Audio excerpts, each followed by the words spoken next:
So hello everyone, this is AetherNightmare and welcome back to Genshin Impact. So I did a little research in the background and it seems it does actually want us to do some of the red side quests before we start into the remainder of the Natlan MSQ. So that is going to be what I'm going to do. Now, there is one that I did get started on already, rather than the Flower Feather Clan, which is what it wants me to work on for the next part. So I might still do the old one first, just to try and keep some degree of cohesion. So there are a few things. Calling from the Masters of the Nightwind is one of them. Do I have any more in here that I began? This is the Yunkasaurus one. That's something. But I started up Calling of the Masters of the Nightwind, and that one is where? I'm still deciding which one I want to do. This is the one it wants me to eventually get started on. Did I even unlock Masters of the Nightwind? I'm not 100% sure that I did, because Scions of the Canopy is down there. People of the Springs is down here. It probably should start with Tribal Chronicles, with Children of the Echoes. Let's start at the beginning and work our way in. Perhaps the best way to truly understand the customs and traditions of a place is to immerse oneself in them. Listen to the worries and woes of those who were born and bred here, taste the unique local cuisine, or even learn a popular song. The adventures and stories shared with locals will surely become cherished memories with the passage of time. Okay, so I have no idea how long these quests are, so they might be one part, they might be multiple parts. We shall see.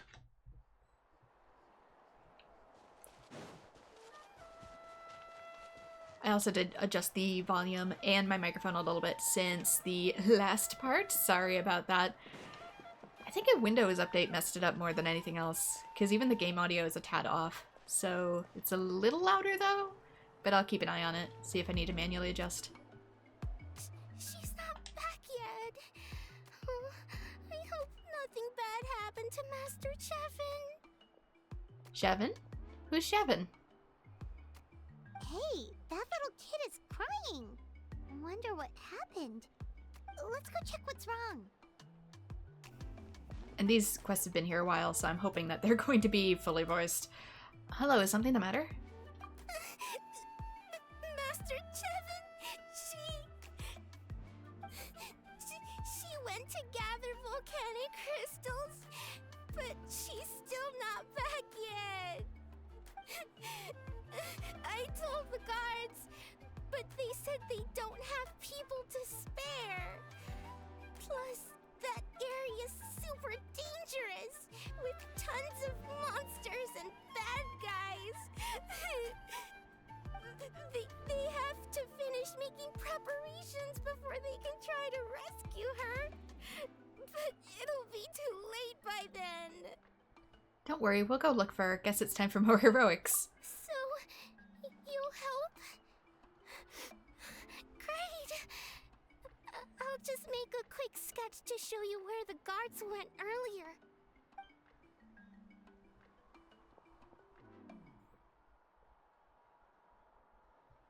Do we not have maps on hand?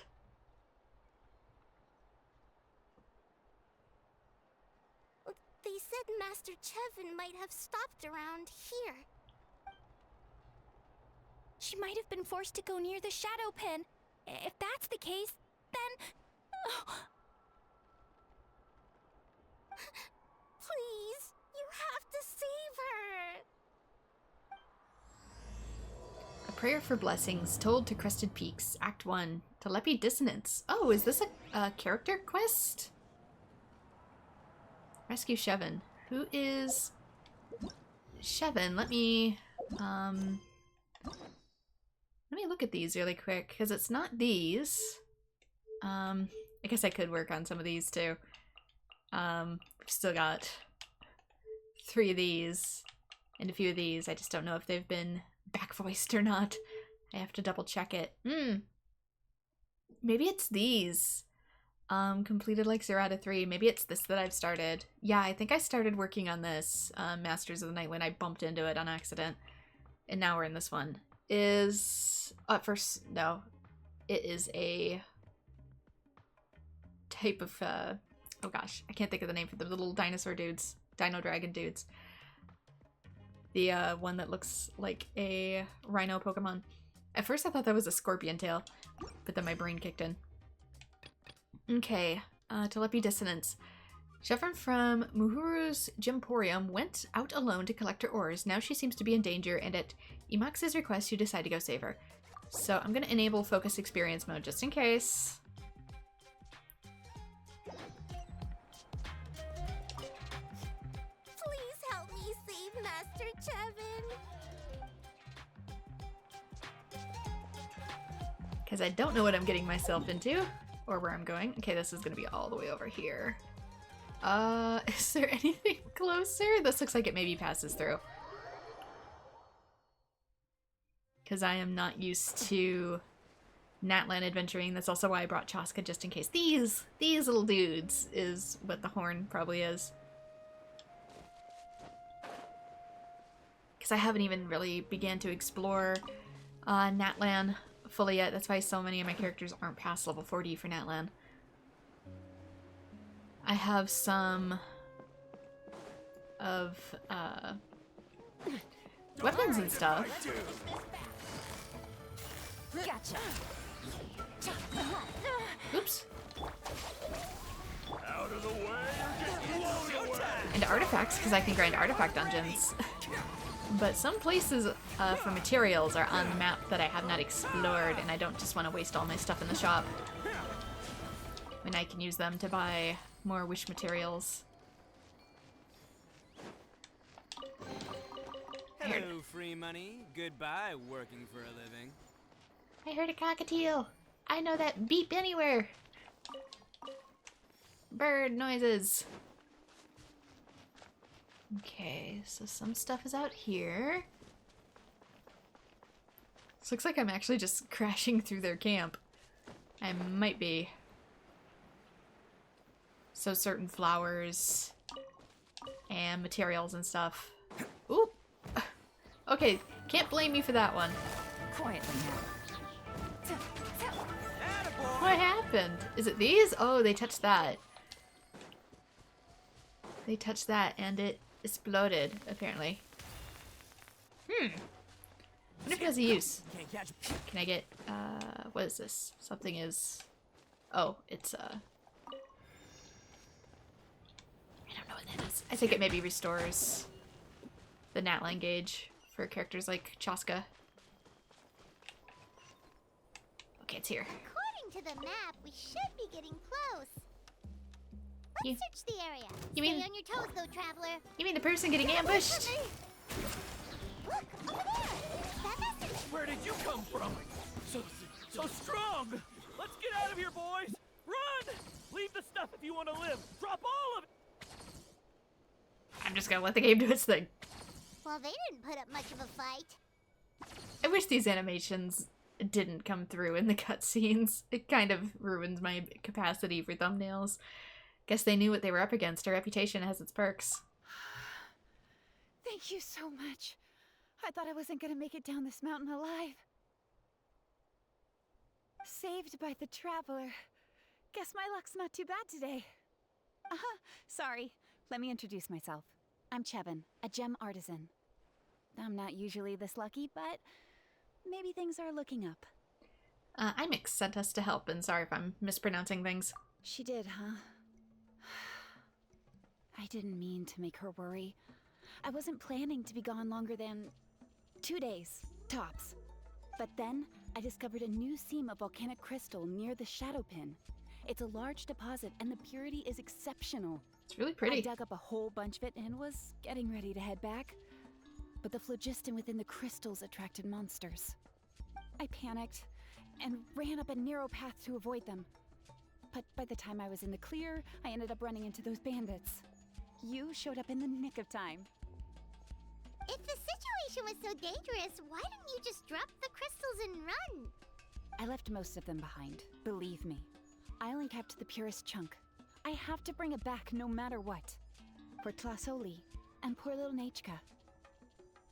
Who are they? Ah, right. You wouldn't know. Tlasoli is a former ancient name artisan, and Nechka is her daughter. So she crafts ancient names? Shilonin's in that line of business too. Oh, you know Shilonin?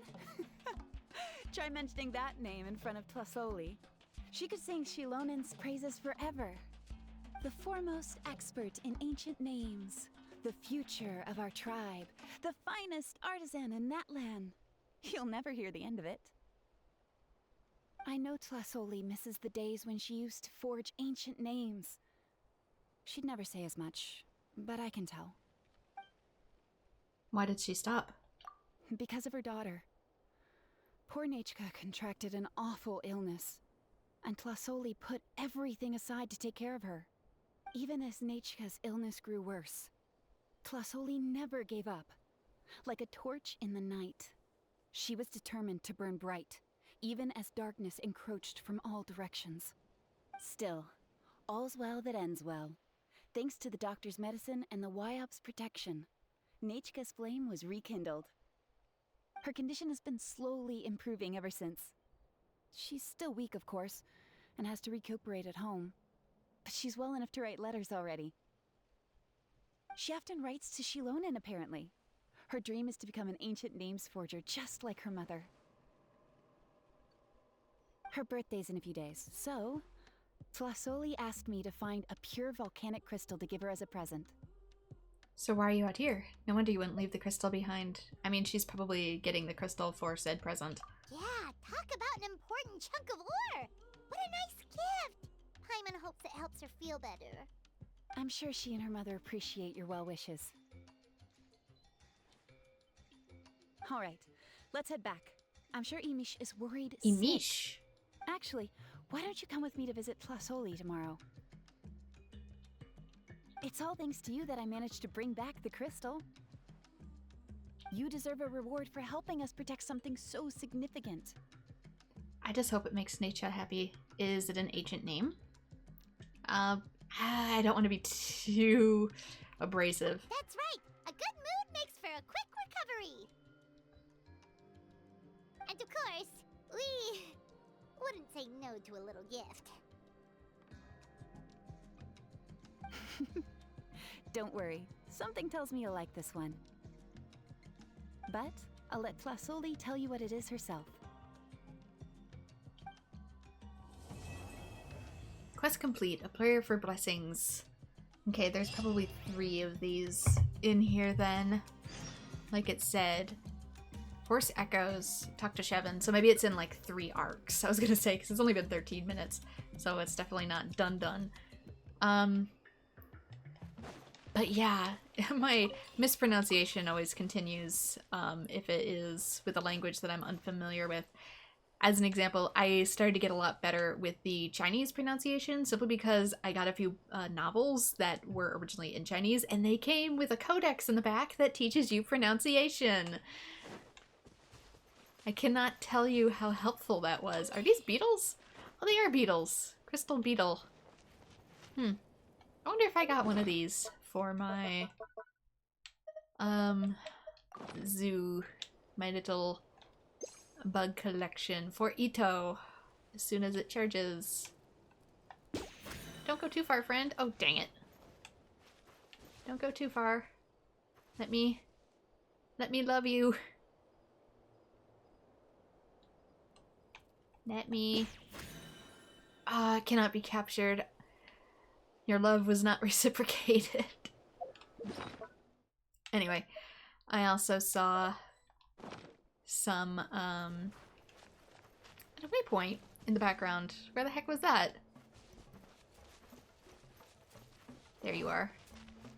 Let's try not to trip on this dude. I'm in focused mode, so here's hoping I won't. I do have a quest to mark him, though.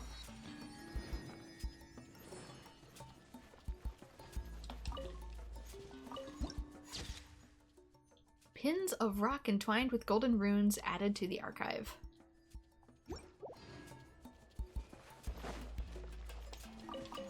Somebody might use these. I don't recall every little thing. Nor do I remember every little critter I may or may not have captured. Treasure. I might go a little slower with this one. For me.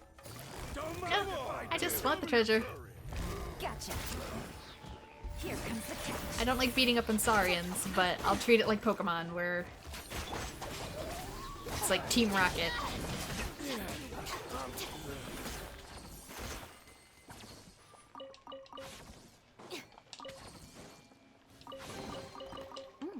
It's all yours.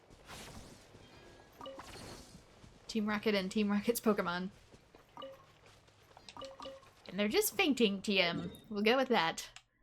Anyway, let us return to the Children of Echoes.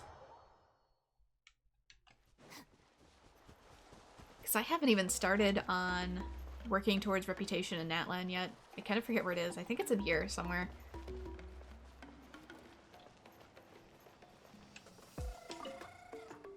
Someone as radiant as you should definitely wear the most sparkly of gems. Any recommendations? Do I shine or something? Yep, exactly. Everyone has their own special radiance. Master Siobhan is dignified like sapphire, Shilonen is radiant like amber, and Kachina is as warm as spinel. For me, I won't tell you just yet. So am I as indecisive as Opal? Can you really see those colors? Tis, you can't just ask such an unromantic question. We're all human beings with similar sensations and feelings. What tastes salty to me will probably also taste salty to you, and the same goes for things that are too cold or too steamy. That's like even on my avatar. My scales aren't white, they're opal colored, so they shine with a rainbow essence to it. So everyone will have a gem that's uniquely suited to them. Even if it just looks like a glass marble to someone else, it might be the most special thing in the entire world to you. Master Siobhan's got the largest gemstone vault I've ever seen, so what do you think? Want to come take a look with me? And any recommendations? Our gemstones are super popular. These are all the stock that we have at the moment, but if you're interested, we can get some custom cutter reserved for you. I can buy these? Into spinel fruit. Found in liquid phlogiston zones. I'm curious if that is a either level up material or maybe Natlan's special thing for making weapons, since I know for some of these characters I want to make them 4-star weapons. The name is the strongest and most steadfast berserker in all the world. I'm sorry, what? You mean guts? It's a name, the name of my tool. Steadfast describes its tenacity, berserker praises its strength, and strongest reflects my utmost faith in its abilities. I was referring to the actual manga Berserk. Names are important vessels of symbolism in Natlands, and my most trusted tool deserves a most glorious name of its own. Your drill is the drill that will pierce the heavens, so tell me about those names. You've heard of ancient names, right? Powerful warriors chosen by the Wayab will grant ancient names engraved upon obsidian stone. This means that the warrior has been acknowledged to have the ability to inherit the legacy of all the heroes who have carried the name before, and will follow the path of their predecessors to fight for Natlan. The Wayab has never been wrong. Ancient names are precious, and each will be bestowed upon a warrior who is worthy of the title. Speaking of, do you have a tool or weapon that always comes in handy? Why don't you also give it a name? Surely it's earned one for itself. Let's name it the strongest sword. Not bad. A concise name yet filled with ambition. It's a good principle. I also got a pretty high-quality hammer at home, which I was planning on calling the Saurian Claw Succulent. Looks like I'll have to reconsider that name now. And we get 4 Saurian Claw Succulents, and we've technically named our sword. The one that appears in cutscenes.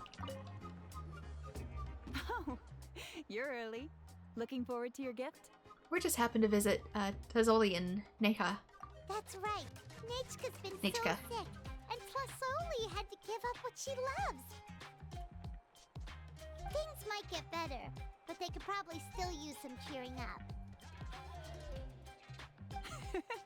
I've already asked someone to swing by and let Tlasoli know we're coming. She's probably made all the necessary preparations. Let's go then.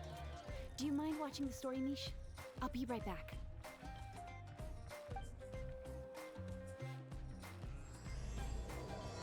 Horse Echoes Act 2. I don't think they're that long.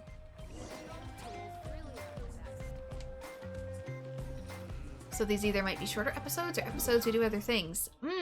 I do have the, oh, what's it called? The Traveler's Tales. Yeah, I might do some of those in the background, even if all of them aren't going to be fully voiced in English yet.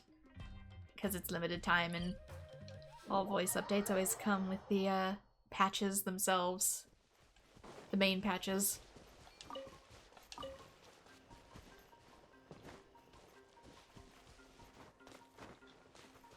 Like even 5.6, I knew it was going to be missing some of Kenichi's voice line, so I had to wait for 5.7 to come out.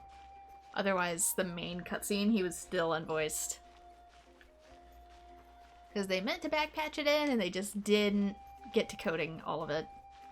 So the lines were recorded, but it wasn't actually coded into the game yet.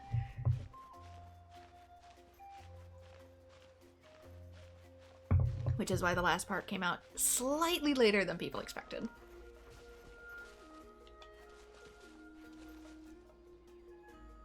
Okay, let's do this. I don't know why I'm climbing normally when I have Chaska, because I'm not used to Natlan, that's why. I'm gonna have forgotten a lot of these Natlan mechanics too. If something is really, really obvious, I'm sorry if I'm going to miss it, because my Natlan tutorial was months ago, nearly a year. There's stuff on the roof. Random chicken. What died?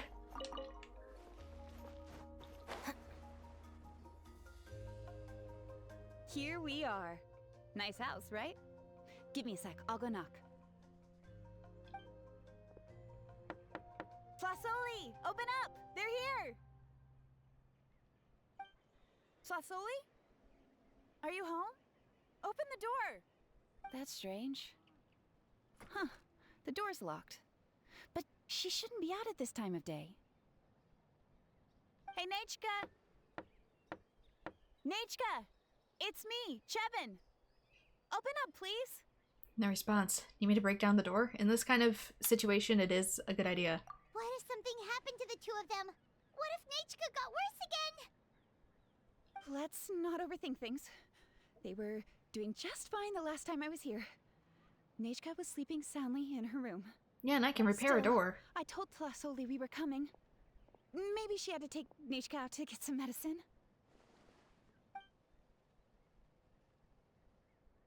Hey, what's that over there? Looks like a Tapetlosaur nest. That's right. Tlasoli has a Tapetlosaur companion. If I remember right, its name is Iengu? When she was still in the forging business, she'd often have Iengu help with some digging work. But since Nechka fell ill, she hasn't let it dig much recently. Wait a minute. What the... This place is a mess! Iengu's nowhere to be seen either. Whoa, I was look gonna at say, all even these the broken Saurian's gone. boxes. Something terrible must have happened. Let's take a closer look.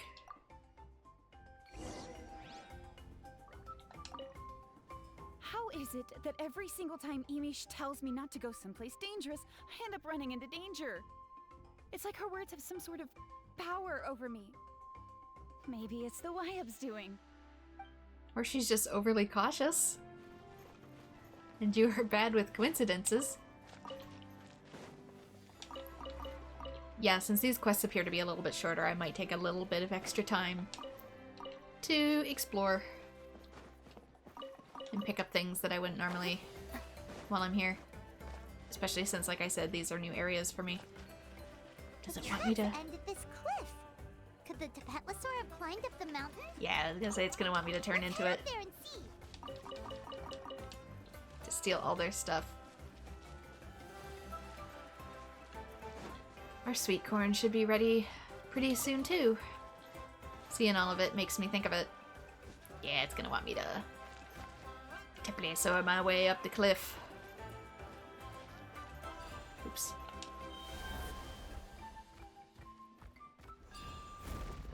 Alright, dig boy!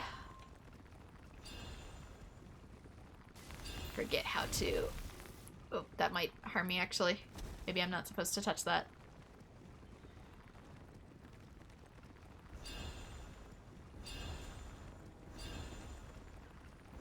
gonna have something pop out of there, I bet. Yeah, yes, no, maybe?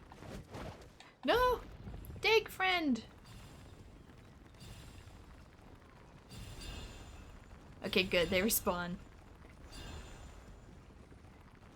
They know I might have a case of the dum-dums. Are we gonna make it? Are we gonna make it? Barely!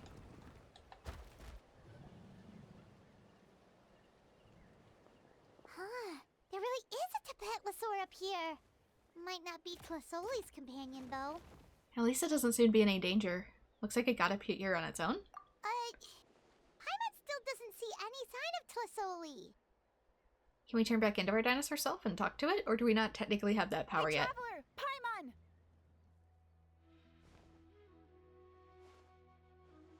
Is that her? That's Chevin's voice. Looks like someone's next to her. Come down, quick!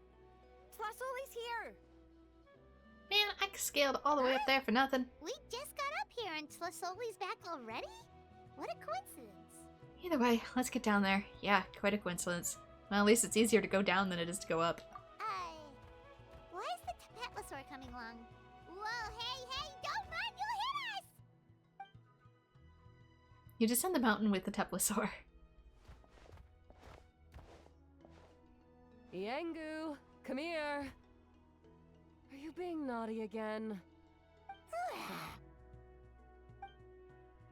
Oh, that's a good saurian. Oh, you must be hungry. Sorry. I'll whip up something for you later. Ma'am, you look exhausted. All right, run along and play now. I'll come along in a sec. Sorry, you two. I was waiting for you at home when Hka... Well, she snuck out and ran off by herself. She said she just wanted to pick some flowers for our guests. But she ended up getting lost along the way. Luckily, I managed to find her before long. Is she alright? Yeah, Chevin told us she was just starting to get better. She's still very weak. The shock and the cold winds certainly didn't help, so she ended up with a slight fever. I gave her some medicine and now she's in bed. But it's nothing a good night's rest can't fix. That said, she won't be able to meet you today. I'm sorry you came all this way for nothing. Don't worry about it. We know she's still recovering. Chevin told us how serious her illness was. Her health definitely comes first. We were just What was dropping by that? to check on her. Is she all better now? It sounds like she's doing well enough to run off on her own, too. Yes, and to run away from eating her vegetables. She's a fast one, that's for sure. She jumps over chairs, hides under the table, then runs all around the house. I can hardly catch her. Seeing how she is now, that's already enough. I really couldn't ask for more. Are we implying something Hey, here, or am I cheer just up. reading too much into it? This is supposed to be a happy occasion. We do appreciate that she tried to welcome us with flowers. Anyway, Tlasoli, about the thing I was telling you before. The gift! Alright, let's hear it. That's also what the Teplosaurus was maybe doing too. It looked like it was examining some of the green fruit. Maybe to also pick flowers? Yeah, what did you get us? Oh, I thought we went giving the gift for her, not for us. Oops, sorry. Well, it's a blaze gem inscription. I made it from the purest ore, so it's almost completely resistant to erosion. The techniques used to make it are all rooted in ancient name forging. So it's like a simplified version of an ancient name. Don't say that or the Wyld might smite me. The process just uses a few of the same techniques and materials. When I first made one, I didn't think it could serve any practical purpose, apart from the erosion resistance and the general aesthetic. But then Chevin suggested using the crystals to make a special kind of ornament. Blaze gem inscriptions made by an ancient name artisan, engraved with words that never fade. Quite the sales pitch, don't you think? Wow, that description really does make it seem special. You got a good eye for business. No wonder you run your own store. I don't know if we'd get this Tlasoli's before or blaze after the gem war. Inscriptions really are special, though. Word of mouth isn't always reliable. As information gets passed along, it becomes incomplete, forgotten, and sometimes even distorted. But the words inscribed on these crystals will stand the test of time. The inscription will never deteriorate, and the meaning will never get twisted. It's the perfect gift for a dear friend or significant other. You could even pass it down to younger generations. You're really pushing the sales pitch. You're very persuasive. Yeah, let's get one! We can engrave our names onto it. Then once we find your brother, he can add his name as well. Maybe then we won't deteriorate possibly when the world ends, because we'll actually be a part of said world. That way, our names will be together forever. Because if we aren't connected to this world or its live stream, like, what happens to us? Looks like Paimon's already been hooked. That sounds a little too precious. Like, if we never re-entwine with the live stream, what happens with our soul? You deserve it. You saved me. And Nechka's birthday present. It's the least I can do to repay you. Chevin, I thought I told you. Don't you start acting shy too, Tlasoli. It's a great gift. I know how much work goes into one of your Blaze Gem inscriptions. Well then, thank you both. I'll have it ready as soon as possible. Then, I'll have you do the inscription yourself. Nechka should be well by then. She'll be very excited to meet you. Good things are better with company. Whoa, let's not get ahead of ourselves. We don't even know how expensive that would be. You sure we have enough travel funds? I'll get enough travel funds for that. This isn't part of some scheme to make us spend all of our mora, right? Chevin? Paimon, don't be rude about it. You do look like you have some savings to spare. No, don't listen to that traveler. You'll end up losing all your mora. It's not the first time. Ascension's expensive. In any case, it's up to you. Oh no, it's the Tapatlosaur again! Quick, someone stop it! Paimon doesn't want to get run over again! Hey there. Well, you not feeling Also, good? If you don't mind, Tlasoli, I'd like you to help me repair my Blaze Gem inscription. I dropped it when I was attacked earlier. The rope and clasp both snapped, so I haven't been wearing it. I tried fixing it myself, but I just couldn't get it to stay. Could you help? Just leave it to me. I'll make it as good as new. Thank you, Chevin, for going all that way and... It was nothing. We all just want Nechka to get better. You're right. Miangu, behave yourself. I'll feed you in just a second. I'll have Chevin contact you once everything's ready, Traveler. Maybe we'll even line it up with Nechka's birthday. We can even have a little party.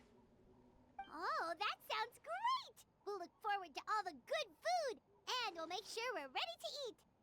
Anyway, see you around, Tlasoli! See you. I hope Nechka gets better soon. Look after yourselves. Nechka is going to be so happy to meet you. Act 2 complete. I'm still technically in dino form. Yeah, because I was looking at green fruit. I can't tell if it was just hungry or if it was maybe gathering flowers and stuff too. But yeah, I don't know where in the timeline I'm supposed to do these. Like if this is before the war, after the war. I'm guessing before?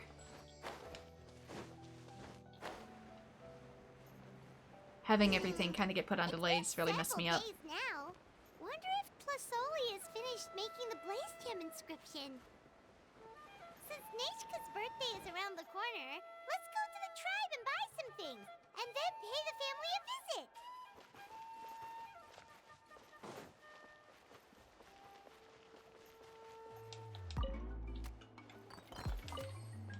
But yeah, I don't know where in the timeline some of these quests are anymore, so if it's still a tad off, I'm sorry. That's why I want to get some of these done. Just make things a little more coherent. I don't know, maybe once Genshin as like a series is done, maybe I'll make a more comprehensive playlist where all the numbers are out of order, but technically in story order, I don't know. the one big Genshin playlist. Shilonin, good thing you're here. I'm wondering if I can... Oh, the shelf on the left, second row down, first X on the right. That one's yours. And the garden hoe belongs to Ignal, and the hammer is Pakal's, so make sure you take the one that's yours. I haven't even said why I'm here. But looks like you're about to head out for a break. Yes, but I am going to take it right here. The temperature is just perfect today. I mean, she is a cat. Really? But doesn't it feel a lot hotter than usual? I really don't want to stay out in this heat. It's hard to describe. Sometimes it's really hot, but at the same time, the sun still feels so good. Exactly. In hot weather like this, customers don't tend to stick around and talk when they're coming to place orders or pick up the goods.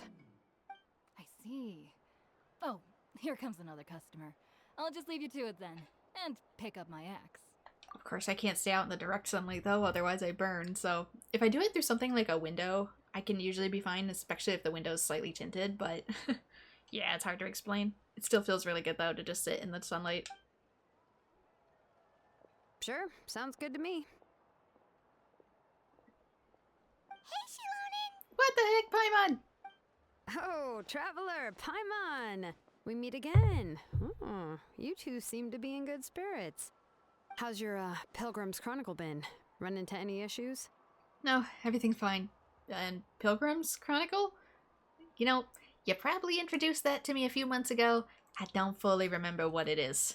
Oh, good. It was also my first time receiving a Pilgrim's Chronicle, even though I've already turned it over to you. There are still a lot of things that could go wrong, so I wasn't sure if there'd be any issues. Huh? So, what are the chances that something might still go wrong? Well, less than the chances of Mualani accidentally falling off a spirit way, I'd say. Oh, well, that definitely would never happen. Probably happens all the time. I found the axe, Shilonin. Thanks a lot. By the way, Nitchka's birthday's coming up real soon. Are you planning to visit her? I've prepared a gift, and was just getting ready to take it to her.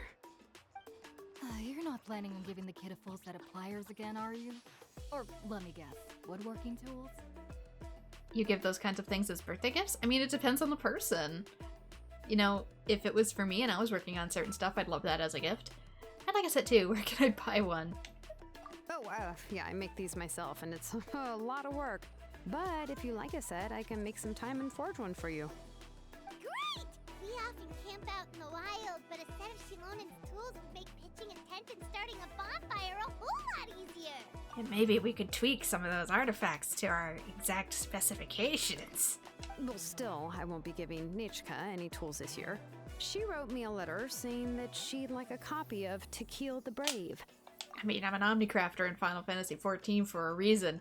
Let me tweak my own stuff. The book is not what you call a bestseller, but luckily, I have a few copies in my collection. They were really old editions that were published a long time ago, but they should still be readable.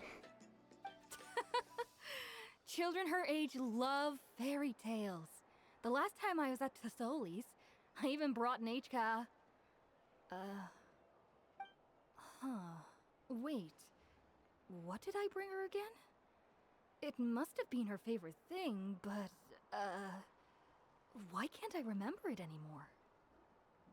Oh, it is quite hot today. Seems you're about to pass out from the heat. Do you even remember your own name? My memory can't be this bad. It's just these last few days. I've been forgetting things for some odd reason.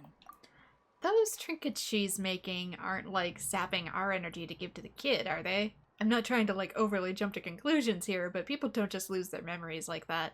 Not without being like severely dehydrated, which if you're standing, you probably aren't. Well, in that case, why don't you use the blaze gem inscription you have as a memo to engrave some important things to remember? After all, that inscription will never wear out, and it's easy to carry. I'd say that's quite a fitting use for it. You do have a point, but my inscription is almost already full. I feel called out. Me and my phone pictures, because I take pictures of things to remember what I need to do. Now me and my almost full photo collection that I constantly have to go back and erase, but that means I ultimately forget something. Your name's that long. Did you include all your relatives' names too? No. I engraved some wishes on my blaze gem inscription. You know, just some dreams that I have for the future and things I'd like to accomplish one day. Even though Trasoli has said that from an aesthetic point of view, it would be best for people to keep their inscription short, this blaze gem inscription was still made by a name engraver, the forger of ancient names themselves. Everyone thinks that the inscription she made might have some wondrous powers. So, many people who bought blaze gem inscriptions engraved their wishes and dreams on them, in hopes that they would come true. Sounds kinda like a wish granter. But if you do that, won't everyone be able to see your wishes and dreams? Wish Granter was capitalized. Is that referring to our actual ability to pull for characters, or is that referring to something else that I haven't actually encountered in Natlan yet? I was just wondering the same thing. Yeah, it could be a little embarrassing. Don't worry. We usually ask Trasoli to add the inscriptions for us. She has a unique method of engraving. With her method, the light must be at a certain angle in order to see the text. Without the right angle of lighting, the blaze gem inscription will just look like a pretty stone. That's true. In the end, a blaze gem inscription is essentially just a piece of rock. It doesn't have the power to grant people's wishes. Making wishes to it is like shouting into an echoing valley. The only one who will answer is yourself. But using it as a journal for your wishes is also fine. Carrying them with you and taking a look from time to time can be a good source of encouragement. Well, as long as you don't suddenly change your mind and want to take your wishes back, that is. These things are extremely durable. It would take a lot of effort to change the words. And I don't think anyone would willingly part with it either. They're not cheap and very hard to get. If you ever lost it, you'd just be filled with regret. Still, it's really strange. Given Auntie's skill, how could it take so long for her to make one? Oh, well, I hope someone didn't give her an idea of making fewer and selling for more. I mean, depending on what your stamina is and what you're willing to market it as it's your skill. And I don't think it's necessarily something that's a must-have, like, food, water, shelter. I know that you're just the person who would do that. Sounds like one of Siobhan's schemes. It's true. Chevin would totally have put that in her ear. Still, I don't think it's such a bad thing for Trasoli to make some money by selling these. At least she and little Nachka are better off now, and won't have to worry about the cost of treating her illness anymore. I was really worried about their family at first, and was even planning to send them some...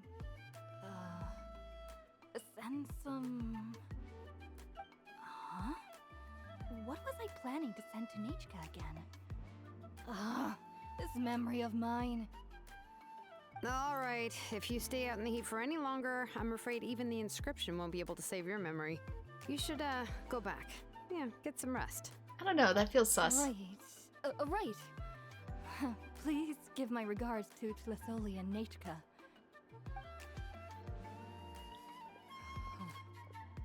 What's going on? Maybe I should go talk to Ernly to get some medicine. So you'll be going to Nachka's birthday party too, Shilonen? Oh, perfect! Then let's go together! Oh, yeah, sure, but I didn't expect you to know Trasoli too. She hasn't been coming to the tribe much lately, so how did you get a chance to talk with her?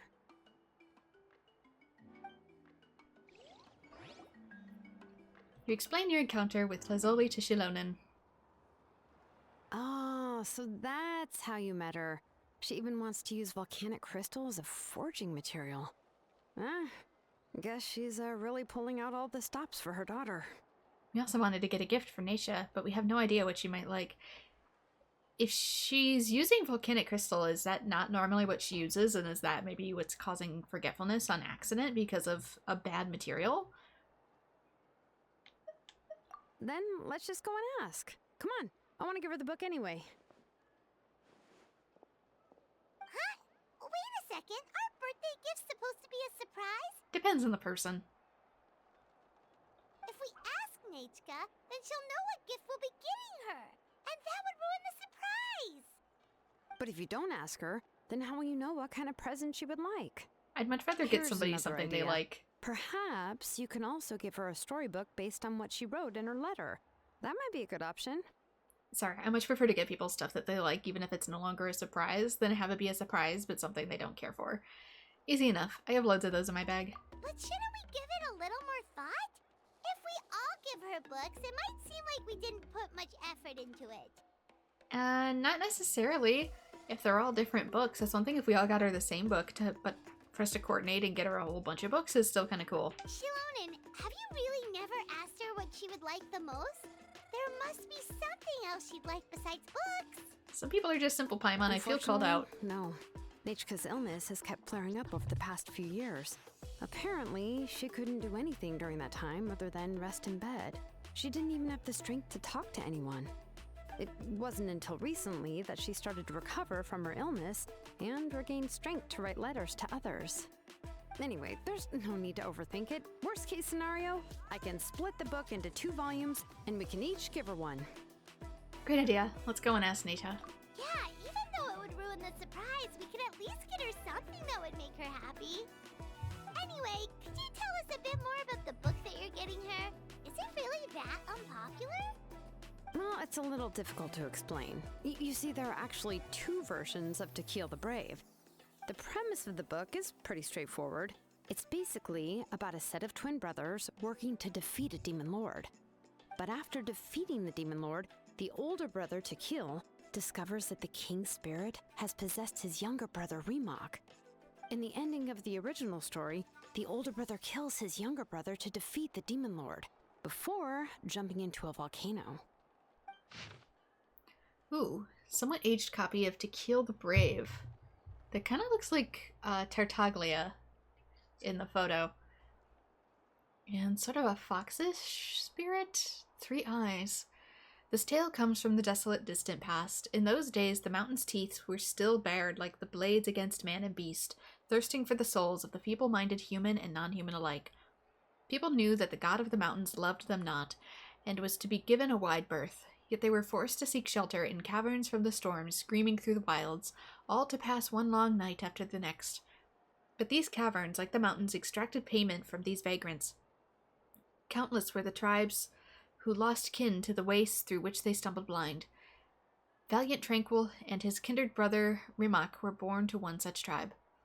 At the hour of their birth, a long troubling night reigned inside and outside the caves, and through the campfires around which the tribespeople sat flickered. None were comforted by their light. The people thought, "This fire shall soon go out, and once it does, we too shall be finished. How long will this night last? I'm cold, and hungry too. Let's hurry things up then. Quickly, let me walk into the night. Better this than the torment. Oh, you poor children, you poor, poor children." Yet Tequil and Hermock did announce themselves with sorrowful cries, as other children did. Instead, Tequil stared into the cavern depths. The minions of the cavern did their best to frighten him, but his gaze swept over them, keen as a sharp stone spur. "He has seen us, our sharp claws and long teeth, but he's not afraid." The wicked creatures whispered amongst themselves anxiously, and involuntarily retracted said appendages. Rimak, for his part, waved his hands and laughed, and his laughter was like pebbles tumbling in a stream, drawing the eyes of all the distressed tribespeople to his face. Only then did they notice that through the flames wavered it had never ceased to burn, and with another wave of his hands, Rimak patted the firewood next to him. "Feed the flame! Feed the flame!" The elderly chief thus remained by the newborn boy, shouting as his words aloud, repelling the fear that had been about to swallow the tribe whole. People stood and fueled the fire, and they drew their obsidian blades, casting their eyes to the cavern depths just as Tequil had.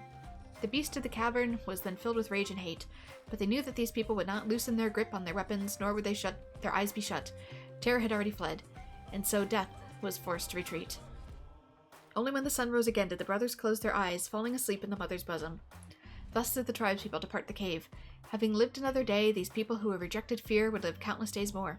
Yet the defeat of her evil underlings caught the eye of their master, Kotlaku, I'm assuming.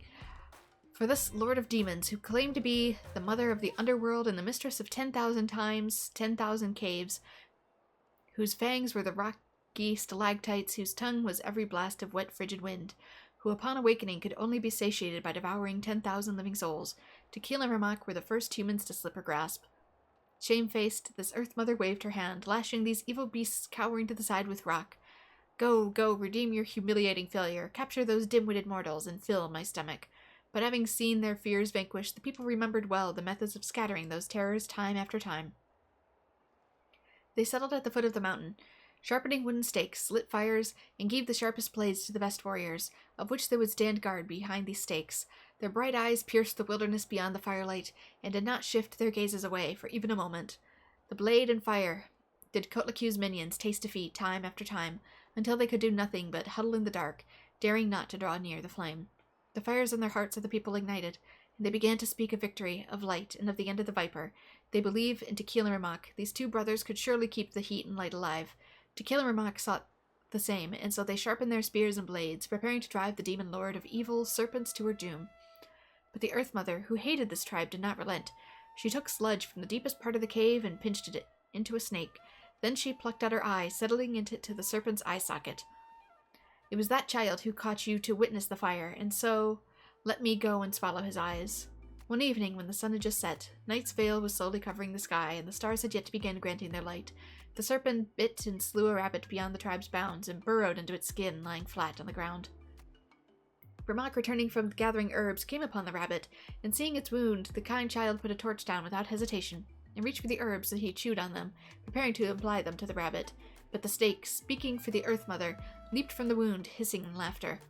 "Ignorant, foolish human, sacrificing yourself for a lowly rabbit." Before Ramak could retrieve his torch, the Earth Mother's serpent latched its fangs first into his neck, then burrowed into his body, capturing his heart and soul both. The defenseless sentries were the next to be murdered by the Earth Mother, for they greeted Ramak just as they always did when he returned to gather herbs, only to be pierced through the heart by the serpent, dying on the spot. The entire tribe's fires were put out, and amidst the shroud of darkness, death and terror were resurgent. The Earth Mother spat the snake out, and though poison fanged, she cried out, "Behold, you arrogant fools, and kneel as you should, in the dust." But the sound of a rock being struck cut her off, for Tequil, who had been sharpening his obsidian blade, used it to create sparks that set his tent alight. He raised his blade and charged forward, letting fly his blade as the Earth Mother's messenger. The blazing edge cleaved the poisoned serpent, molded from soil with ease, but as Tequil was about to follow through, he saw his brother's eyes and the blood staining his brother's hands. That instant was all the time the wounded viper needed to escape. Yet nigh fully charred it was still, and the Earth Mother's eye reduced almost to ashes. The tribe was destroyed, and never again was there a chance that it would defy her. Oh my gosh, this is long. Thus did the Earth Mother comfort herself as she retreated into the darkness. How Tequil wished to call out Ramak's name, but the burning dust caught in his throat, and so he could only watch as his brother vanquished into the night. When the night at last passed, Tequil, who stood amongst the ruins, knew that the surviving tribespeople could no longer stay. Burying his confusion and pain into his heart, he led them on a new journey. They crossed mountains and canyons, dodging fearsome beasts and poisonous insects. Tequil did not close his eyes for so long as they journeyed, nor did he dare to loosen his grip on blade or torch. Finally, by a silent volcano, they found a tribe willing to take them in. Only after he saw the last of his tribe peacefully fall into slumber under the old shaman's care did he relax and collapse to the earth. When he awoke, he found himself in a blazing cave. The lava that surrounded him undulated with erratic pulse, as if the very mountain was slowly breathing. When he stood up, the lava boiled and bubbled, and a rumbling came from all directions. "Do not search for your brother. His eyes have been devoured by a cunning serpent. But I must save him and pursue that venomous snake also." His words echoed through the cave, but the goddess of mountains and fire was silent. Tequil thus prayed unto her, "Let my brother's name live on. I'm willing to sacrifice my heart and blood to return." The goddess answered him in the echoing cave, and thus she said, "Your prayer I have heard, but your brother is no longer your kin. His name has sunken into the deepest of depths." Tequil raised his hand and lifted up his wish to the goddess. "Turn my blood into fire, so my heart may illuminate the depths. I will bring my brother back before my blood runs dry. Turn my blood into fire until my soul may sear and slay that serpent. I will take its head before my blood runs dry." When Tequil awoke again next, the shaman of the tribe gave him a brand new sword, food, and water.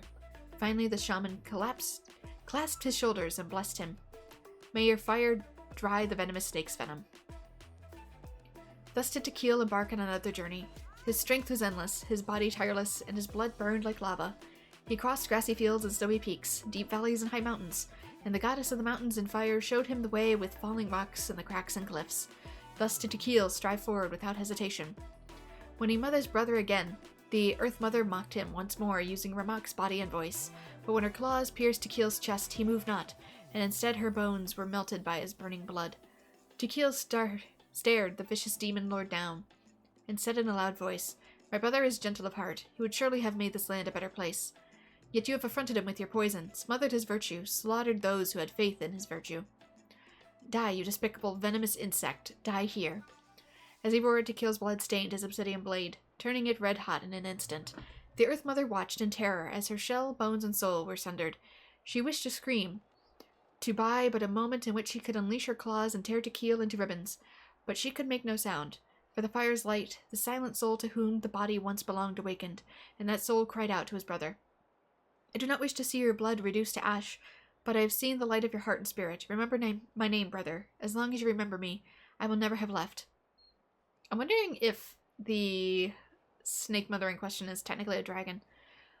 The blazing flames swept over every corner of that gloomy, frigid cavern, and every last poisonous insect within was slain, burned to ash alongside every plot and scheme so heinous and vile.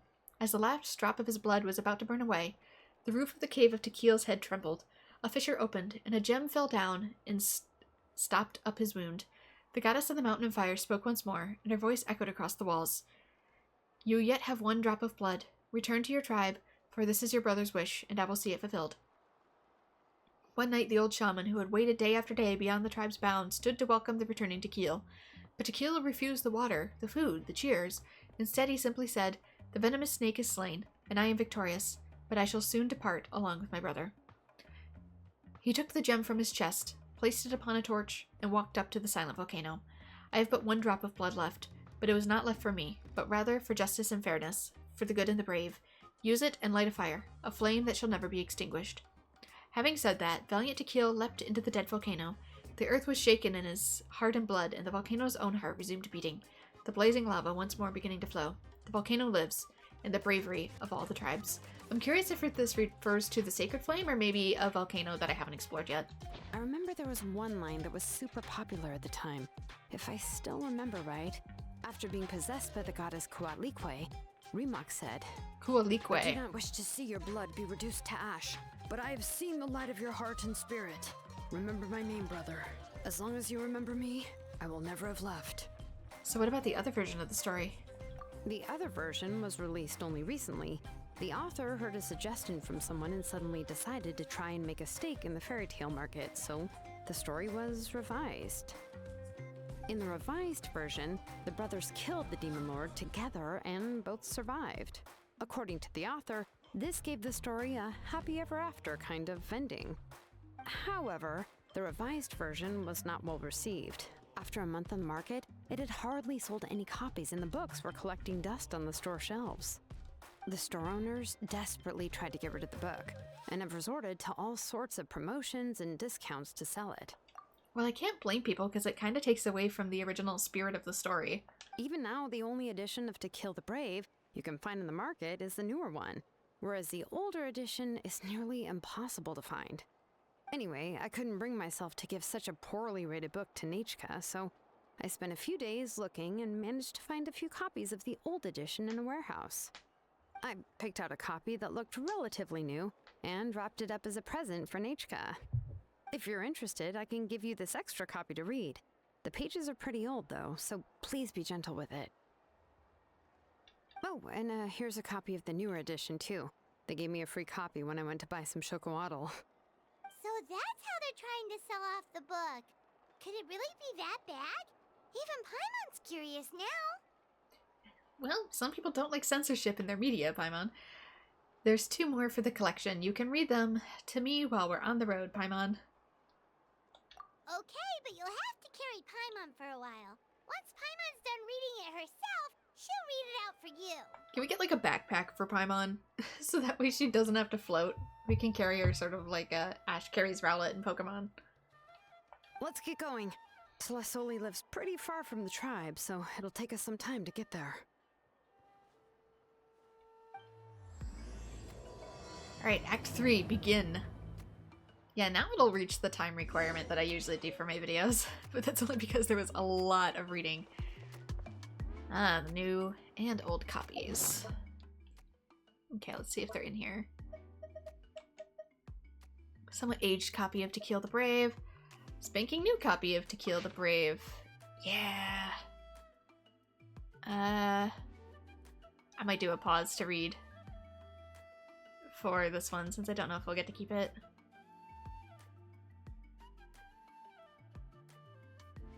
I'm sort of skimming it to see if it changes too much. I wish it would actually like highlight where it's different.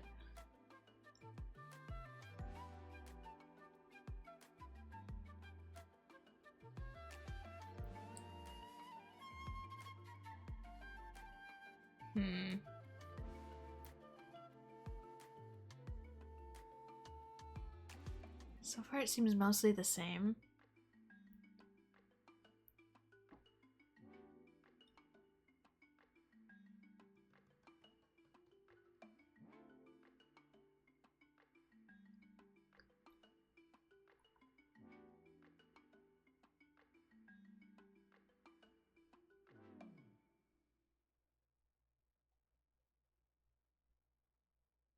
Uh-huh.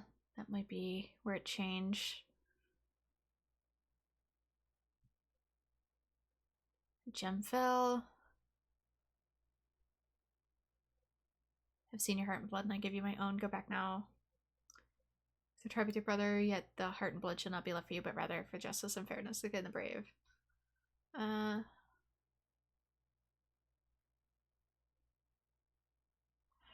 Maybe I read the old one.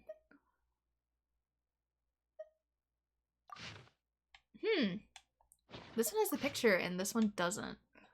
But they seem mostly the same on the skim.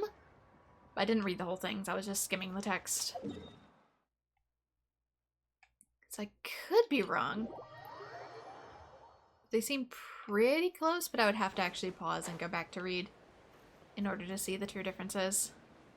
Because I'm not reading the whole thing aloud just for like a sentence change.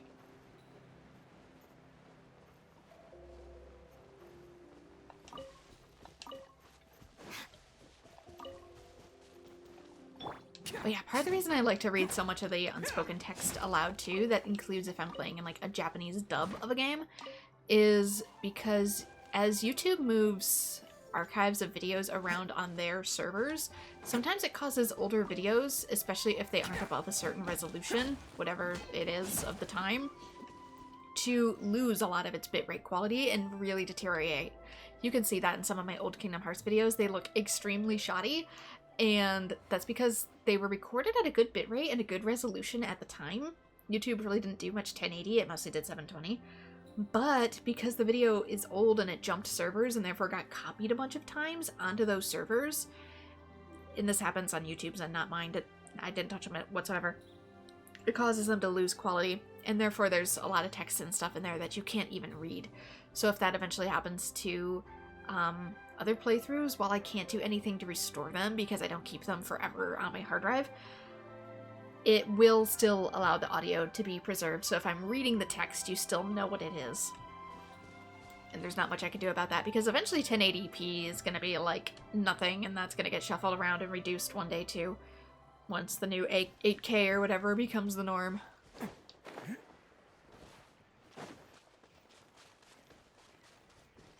They don't want to keep the server space. It'll probably happen to me less now that I'm technically a partner, but you never know. Catch me. Go on now, Yengu. Nechika is still resting. Hey, Tlasoli, we're here!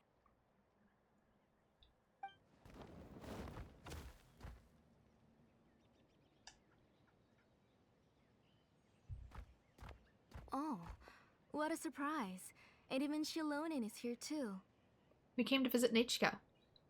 It also lets people listen to Let's Plays a lot more passively. Oh, it's been a while since I've seen you, Auntie. I received Nechika's letter. She wanted a copy of To Kill the Brave, right? Well, I've brought the book for her. There are several editions of the book in Natlan, and I wasn't sure which version she'd prefer.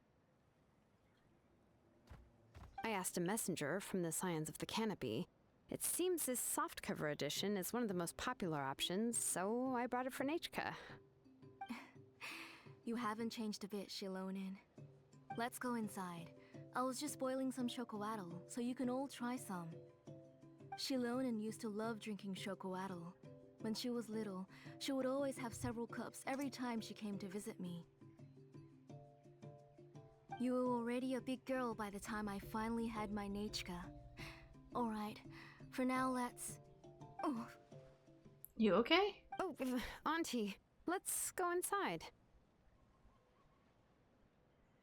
Traveler, please help me get her into the house. That kind of reminded me of abyssal corruption.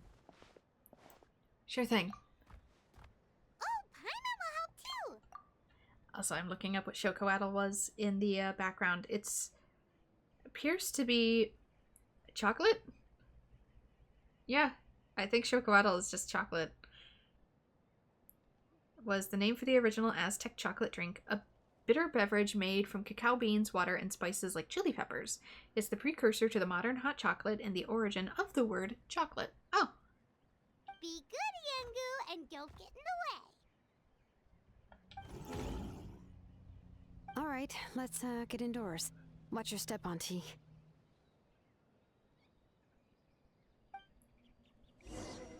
Technically, the exact meaning of the word is bitter water. Use of vanilla. I thought chocolate, though, was more from Africa and the Middle East originally. Maybe it's just really well grown there. I don't know where exactly it originally comes from. Mineral water. Springs. Yeah, I think she's basically offering us hot chocolate. I was just trying to learn more about what type of food it actually is. Like, if it was brought over from Spain, that'd be one thing. But they make it seem like it was something that originated in Aztec.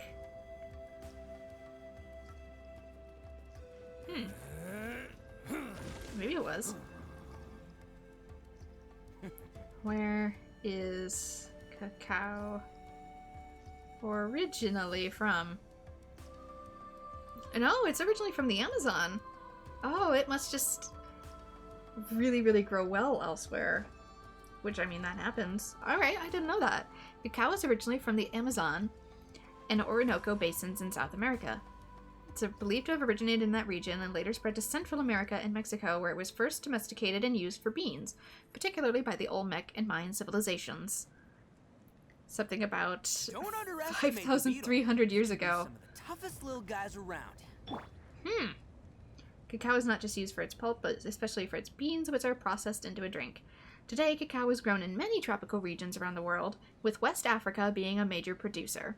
Okay, so I was right about that. I was right about Africa being a major producer. Because I was going to say, that's where most people, at least today, currently import chocolate from. So, I didn't know it was originally from South America, though. And it was just imported elsewhere for growth. Okay, we're learning today.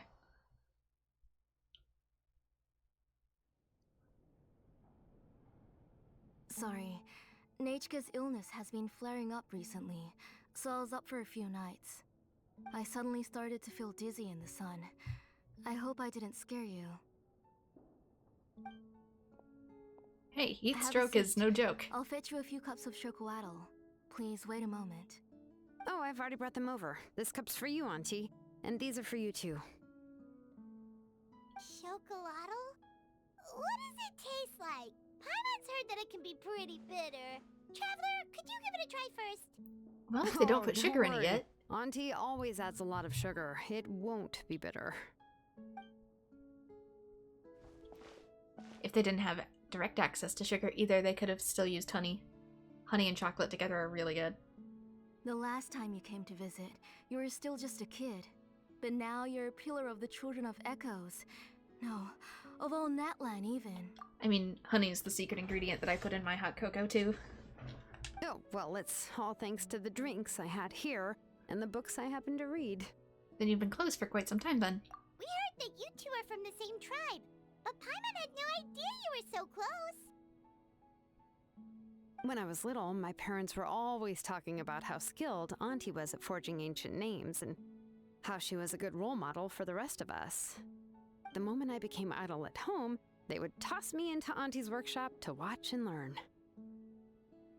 Then I would have your parents go back, boil you a pot of chocolatl, and let you play in the house. Yeah, and then I would drink and listen to you banging away with your tools in the workshop. But eventually, she moved out of the tribe to find some more space, and I didn't have the chance to visit again after that. But why did you seem so familiar with the place when you went to the kitchen for the drinks just now? Because the layout of this place is identical to her old house. Let me see. Yeah, that should be Nechka's bedroom then.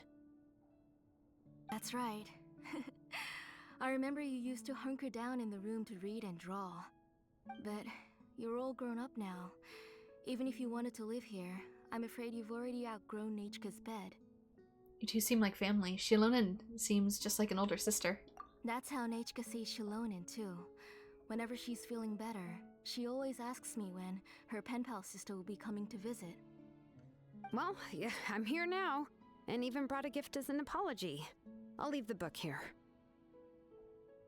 You said Nechka asked you for the book? I hope it wasn't too much trouble to get.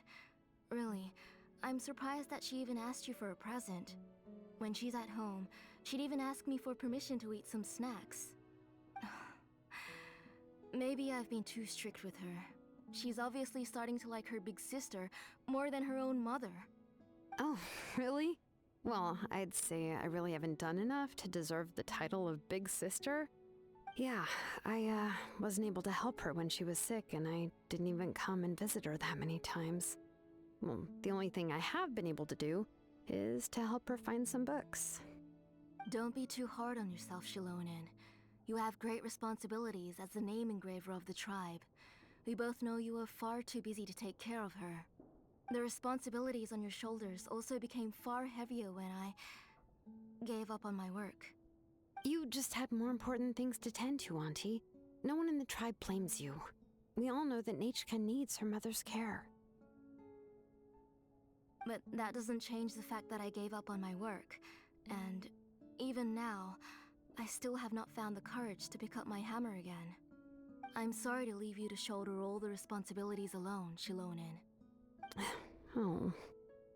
Whoa, why so somber all of a sudden? Don't be so sad, everyone! Hasn't Nechka gotten better lately? Oh, relax, Auntie. I can handle the work. But once Nechka is back on her feet, you should get back to work and let me have a vacation.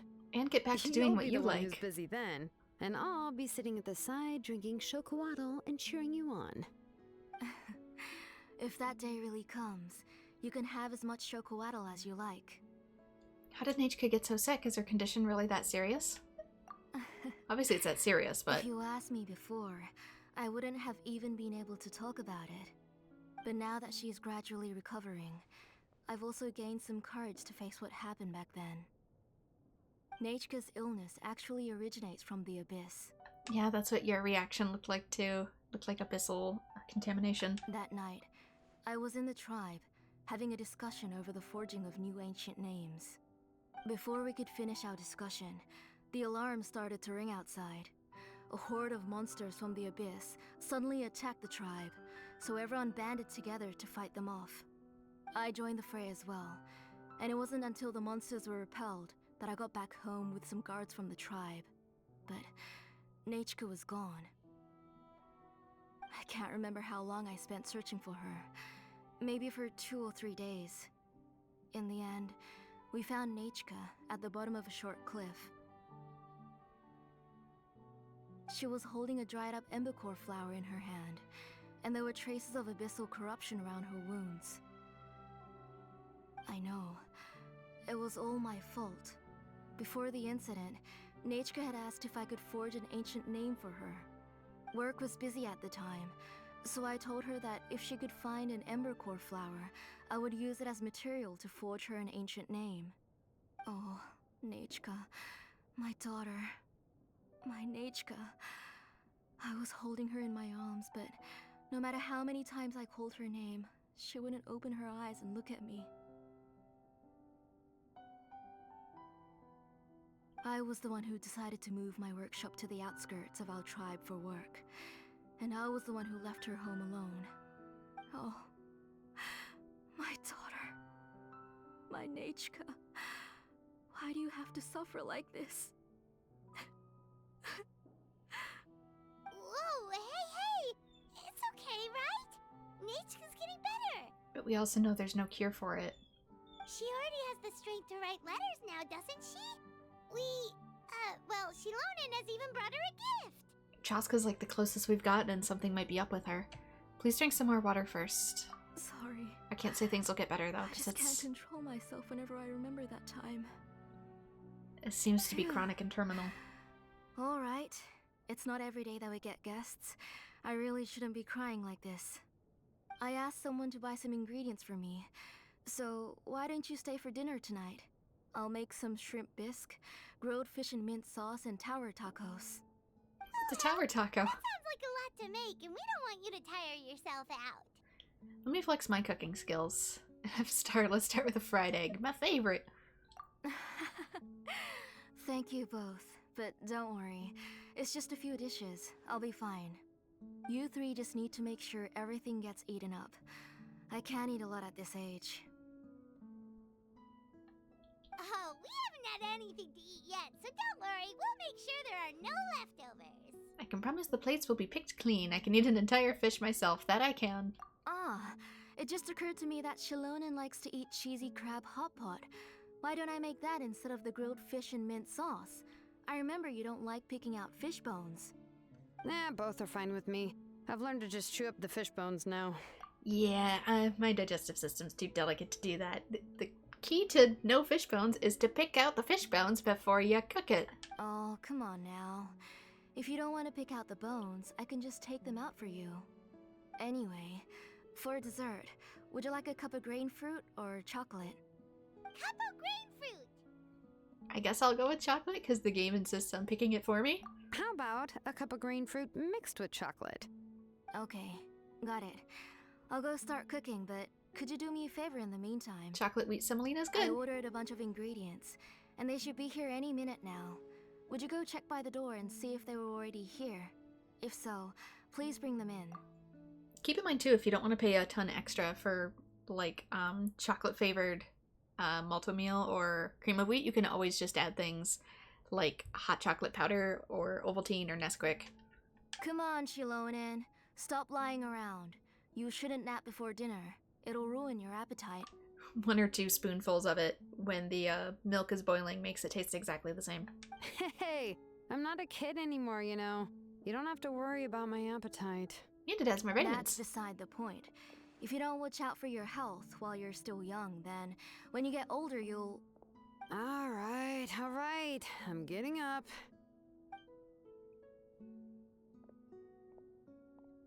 We'll go check on the ingredients with Shilonen. It isn't far, so it shouldn't take us long. That kid.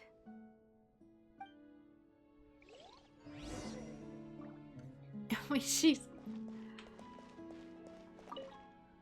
That kid. She's just like Nechka. At first I thought she was implying the kid snuck out, and I'm like, I thought she couldn't barely move. But yeah, I add stuff like that. And then you can change it to different flavors too. Depending on what they have available, if you want it extra malty, or maybe with a slightly more fruity flavor to it. But you don't necessarily want to add like fresh fruits, especially if you have been really, really sick and you don't know if you can tolerate that yet, but you still want slightly fruity flavor. Or chocolatey flavor. Basically, it's a way to take one dish for a picky eater and transform it a few different ways. Fresh fruit's good, but not always after directly being sick. No one's come to deliver the ingredients yet. Paimon thought we'd see someone come flying down on a Yokosaur as soon as we came out. A messenger from the Scions of the Canopy wouldn't be flying here. They usually come climbing down the cliffs nearby. No need to look. There isn't anyone on the cliffs. Should we keep walking? Maybe the delivery person got lost. I just saw a ghost. That's specific Hey, for you the there. daytime. Sorry, but does Tlisoli live around here? Oh, are you the one who's supposed to deliver the ingredients? I don't see any ingredients. Also, aren't you people used to seeing ghosts? What with the whole we live next to the abyss and the abyss has our literal ancestors thing? Ingredients? Are you kidding? I was nearly eaten myself. Never mind that now. Those monsters are still hot on my heels. Please, you've got to help me. Shilonin, where'd she go? Obviously, she's already on the case. Whoa, she's already gone up to fight the monsters? Let's go help her out! One of them's just a baby. Why? Quietly now. I don't understand. All right. Okay, I don't understand your gameplay yet. Okay, so on rollerblades versus... Things are about to get dicey. Can't say I fully understand. Busted. Stand with me! Lightning terrified! All right, that should be it for the monsters. Yeah, it was easier than I thought. Oh, it also seems we're in good luck. The goods weren't damaged either. But why were they Strange, following we you? didn't see any monsters on the way here. You must have terrible luck. You didn't provoke them, did you? Yeah, right. I use this road to deliver goods all the time, and I've never been attacked like this before. I see you have one of It's the the things. main road in and out of the tribe, so people often come here to clear out any monsters. This area is usually very safe. How's your memory I don't know lately? what happened, but it seems like all the monsters around here have gone berserk. Even the docile Tepetlosaurs are in a frenzy. Tlisoli doesn't even forge ancient names anymore, so why can't she just move back to the tribe? If she comes back, Nachko will even be able to find some playmates. She's so young and hasn't even... Nachka's playmates. No, wait, I feel like my kids have played with her before. They've even told me about Nachka's favorite game. If I remember right, it was... strange. I always remembered it before. How could I forget all of a sudden? Look at that! He has a blaze gem inscription too! Yeah, that thing. Oh, wait, it looks like a snake. I'd only just now realized in this exact position that the top of it's a head.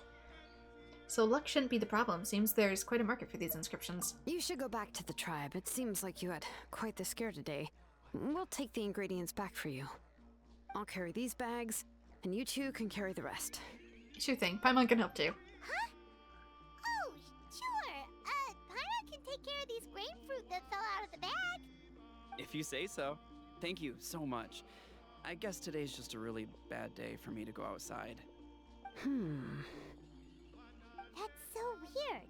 Why is everyone we run into today having trouble remembering stuff? And they're all carrying blaze gem inscriptions. That thing I noticed right away.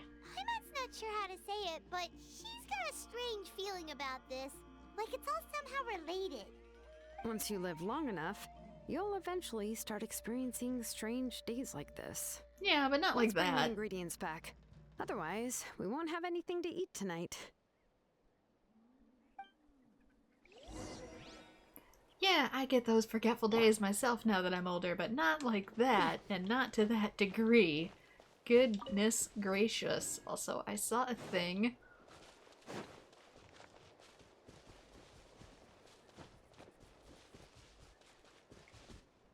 Is this one gonna be a run around and collect stuff, sort of?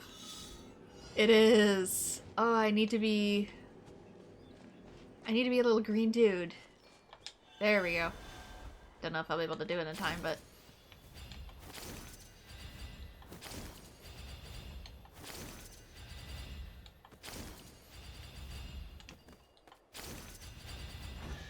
Woohoo! I guess when I'm in dino form, they don't really mind me as much. Whee! Whereas I think the moment I come out of it, they're all gonna be like, oh my god, what's a human doing here? Sort of like how Pokemon are way less hostile to other Pokemon. Eventually, there's gonna be something up there, too.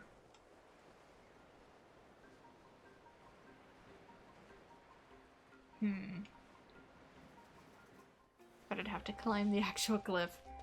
Or fly.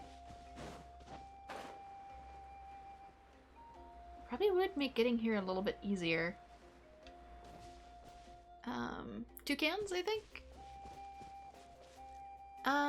No, that's their heads. They're different. Do I have one of these?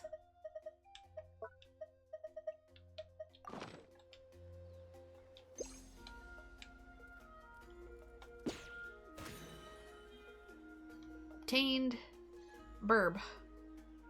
Halberd crested bird. I don't think I did if it came up in the middle like that.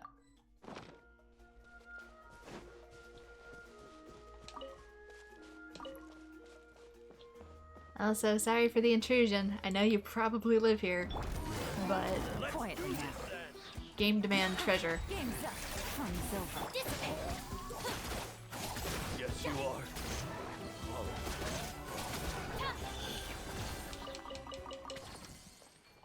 Game demands treasure, and who am I to deny those All yours. demands? That is a lot of, like, recipe for chocolate. There's a, I was gonna say, there's a whole lot of cocoa and a whole lot of milk.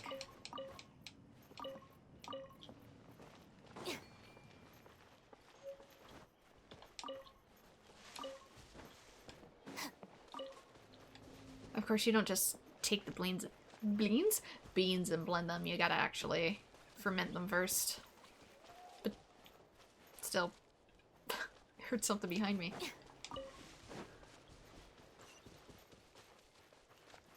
Still video game recipe logic, you know. I mean, you can eat the beans without fermenting them first. They are... Hello? Let's fly.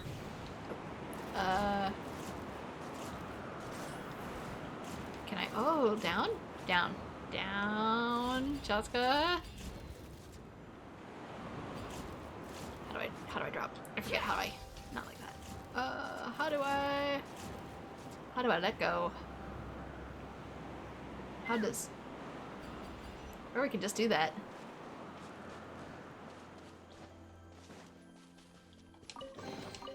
Mora makes a lot of problems go away.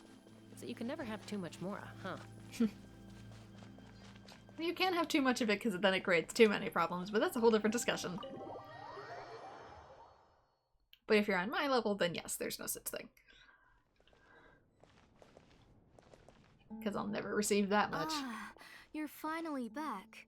What took you so long? I was starting to worry.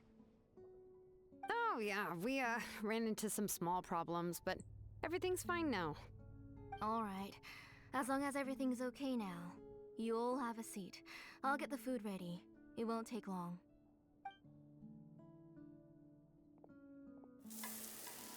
She gets to work on the food. After cooking for some time, delicious dishes are set on the table one after another. Oh, there's so much tasty food! You're amazing, Tlasoli! Got fish They're all tacos, pretty simple dishes to make. crab shrimp bowl. Don't be shy. Dig in, everyone. What would you like to start with, Paimon? Paimon will help herself. Paimon will have some of this, and this. Ooh, and this! Ooh, yeah. Can I get another serving, please? You're done already? Do you even chew when you're eating? Of course! Didn't I say that I chew up the fish bones? I'll have just one more fish and leave the rest for Nachka. It's okay. Just go ahead and eat all you'd like. Nachka can't eat these dishes anyway. Her body is too weak to digest these kinds of things. I'll just make some broth for her. Oh no, but Paimon thought she'd already recovered from her illness. And she needs more than broth. We can grind some of these grains up into grits, you know. The whole wheat semolina recipe thing I just told you about. Injuries caused by the abyss cannot be undone. The doctor said the fact that she's stable is already quite a miracle. But it's okay. Nachka can talk to me now and can even hold my hand. That's more than I could ask for. Even if she will never again know that I am her mother. What do you mean? The doctor said the abyss has had an irreversible effect on Nechka's soul. She's lost all her memories from before she was injured. The doctor also said this sort of memory loss isn't like simply forgetting something. Rather, she can no longer remember anything from before that fateful day. Huh? But how does that happen? You know about the woven scrolls that the Masters of the Nightwind use to record things, right? Not really. Well, generally speaking, forgetting things is like when the woven scrolls would gradually start to fade. As long as you repaint and weave the threads again, the faded memories will come back to life. But the case of Nechka's memory loss is as if her woven scroll had been cut in two, and the portion of the past was burnt to ashes. The books she loved to read, the flowers she took joy to grow, and the time she spent in this house were all cut off by the abyss, and can never be retrieved again.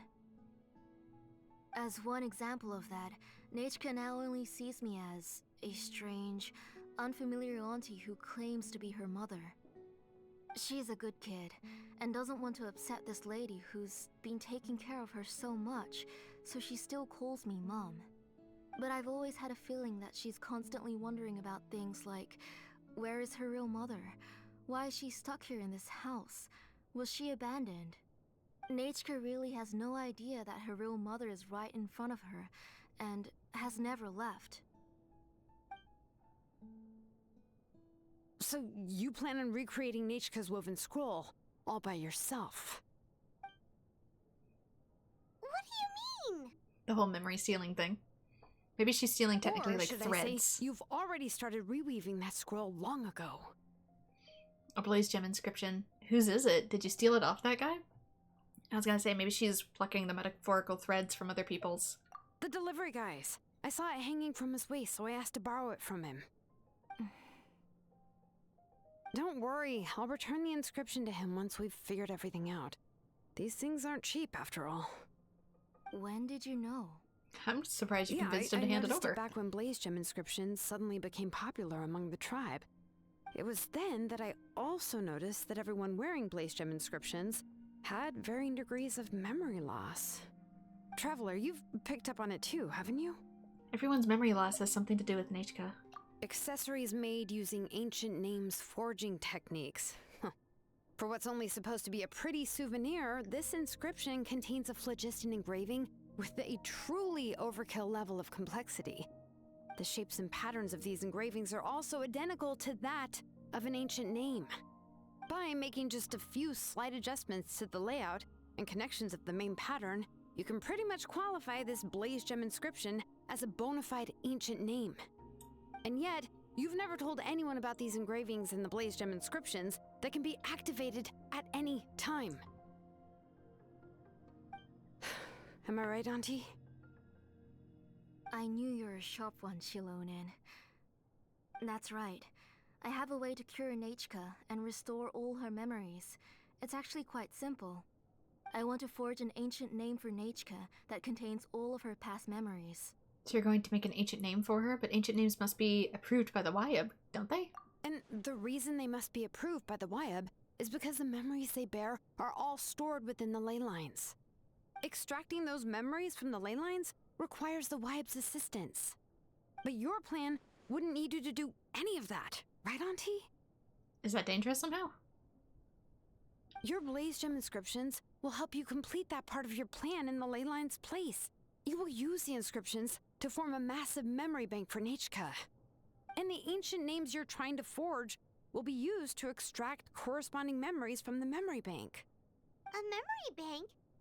Wait, so the reason all those people were having trouble remembering stuff is because the blaze gem inscriptions took away any memories related to Nechka? Even though she's forgotten her own past, her life was still witnessed by other people. Using other people's memories of Nechka to reconstruct her past?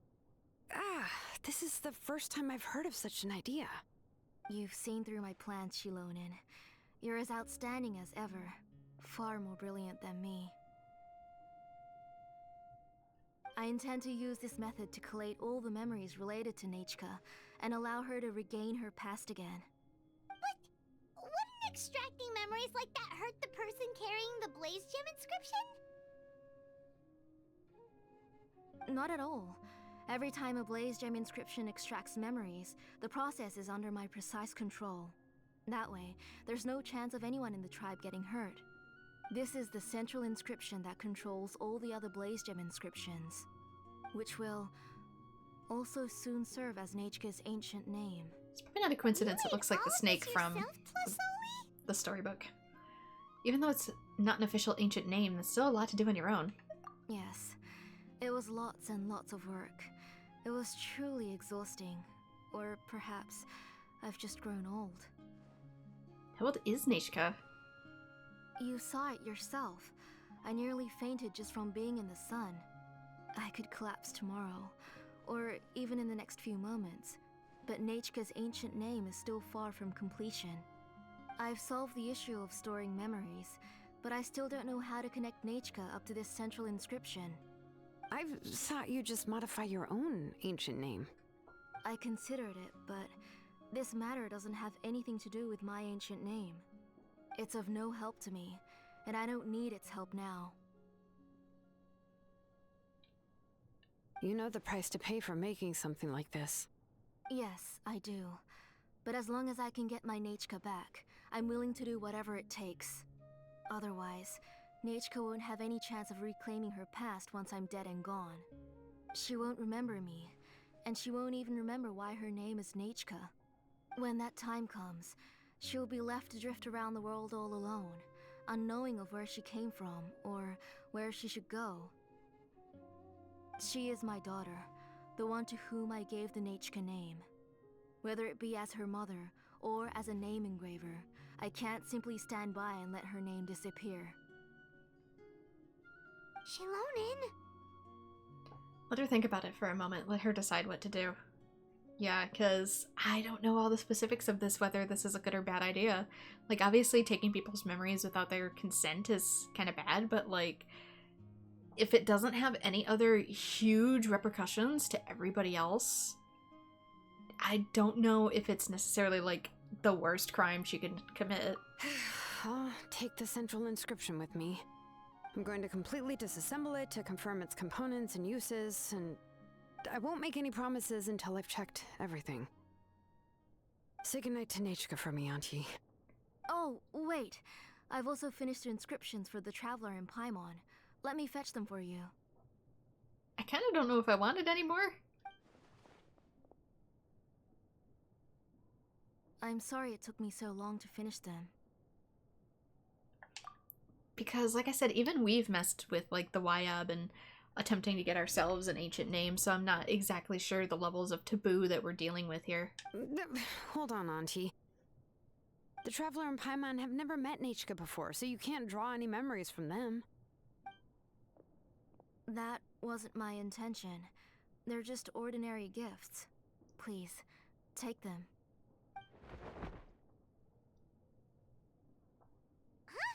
What was that noise? Nechka must have woken up and wants to get out of bed on her own.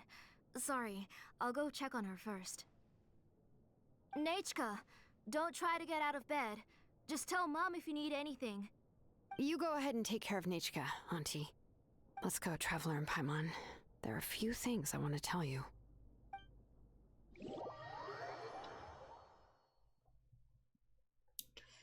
Yeah, because I don't know how to feel. Let's head back to the tribe first. There are some things I need to get from my workshop. Disassembling the central inscription? It's not going to be easy. Okay, back here. Yeah, I feel if I got this unlocked, it'd be an easier straight shot, but it's a ways off. Yeah, the quest ended up being a bit longer than I thought it would be, too. When I originally started this, and I was already in Act 2, at like the 30-minute mark, I'm like, oh, this might be really, really short, but then Act 3 ended up being really long. So you never know. You two can wait outside for a moment. I just need to go in and grab something.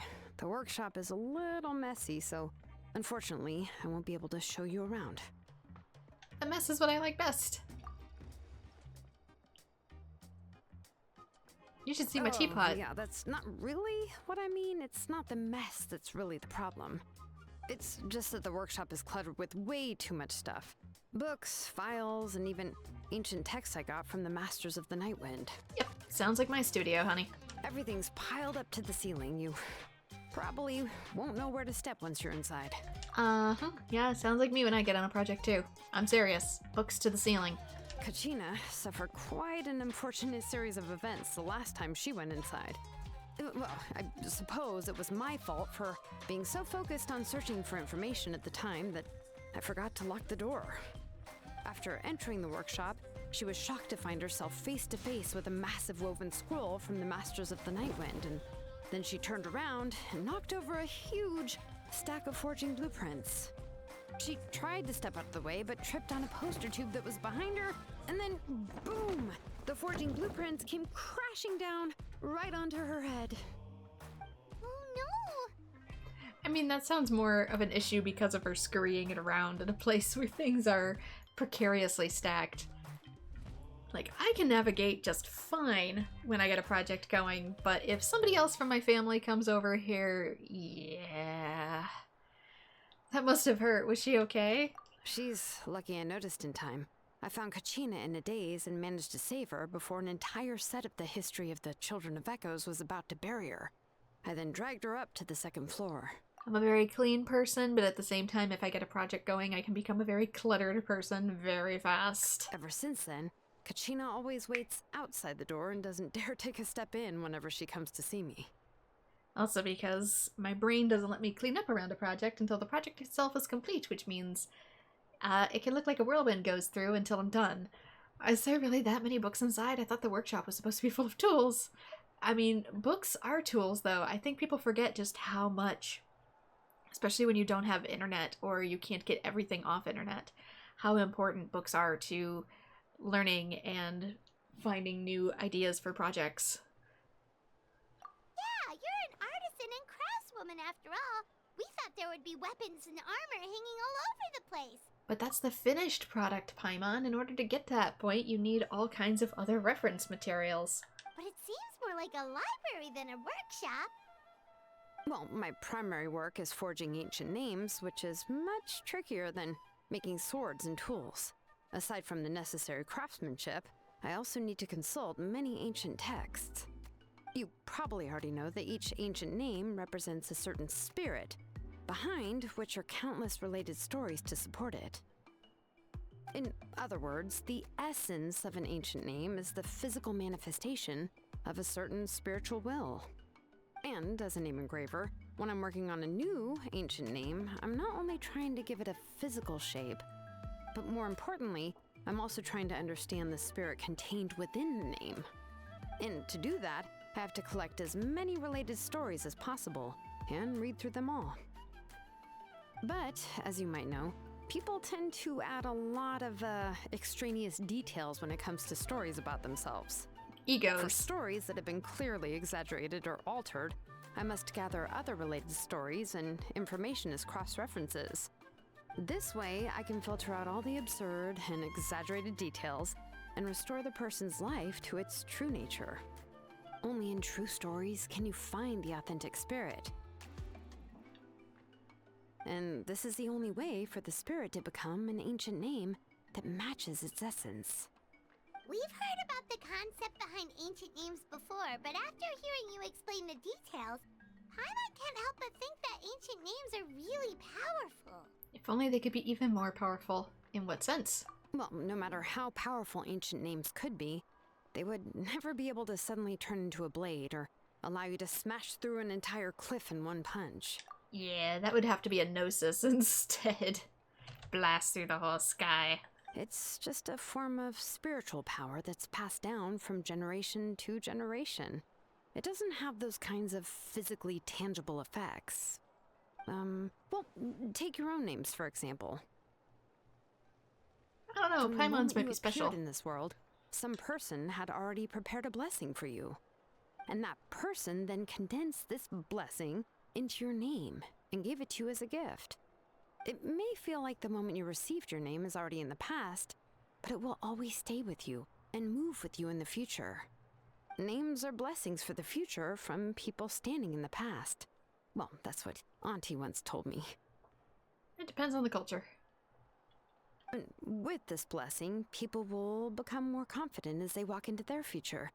To put it another way, it's like having a lamp in your hand as you walk through the darkness of night. Oh, Paimon gets that. If you're alone when you're walking in the dark, it's easy to get scared and tired quickly. That's the thing though too, is that all of the Archons have like a secondary demon name associated with them, and Paimon is also a demon name. We gotta kind of remember that. So talking about like, oh, Paimon's name is a blessing, and I'm like, is it though? But if someone else is walking with you, then it won't be nearly as scary. And, well, you might still get tired, but it'll still be a whole lot better than walking alone. The Traveler always has Paimon by her side, though, so she'll never have to worry about that. Oh, Paimon sure many wish they could be in your shoes, Traveler. Please, you're always the one to get tired when we're on the road. Paimon's always flying, of course it gets tiring. But we're getting off topic, we can talk about that later. Try not to fall asleep on me next time. Anyway, this is what Plisoli told me when I was training as a name engraver. And to be honest, I've only understood 20% of what she said at most. I've never been able to figure out the rest. But doesn't that mean you basically don't get it? Well, that's not entirely true. Auntie and I have at least come to a consensus on the most important thing. You know what? I am sick of talking. We can talk about all of this later. Please, wait a moment while I grab my things.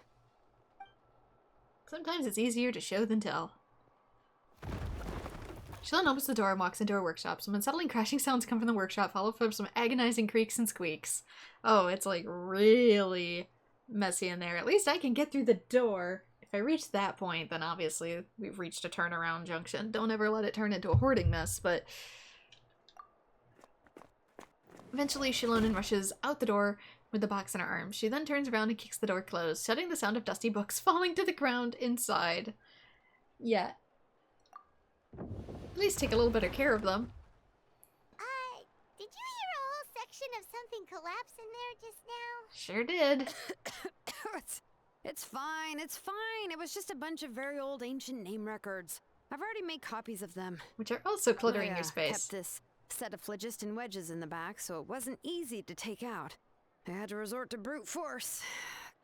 Come on, let's go disassemble the central inscription. It shouldn't take long.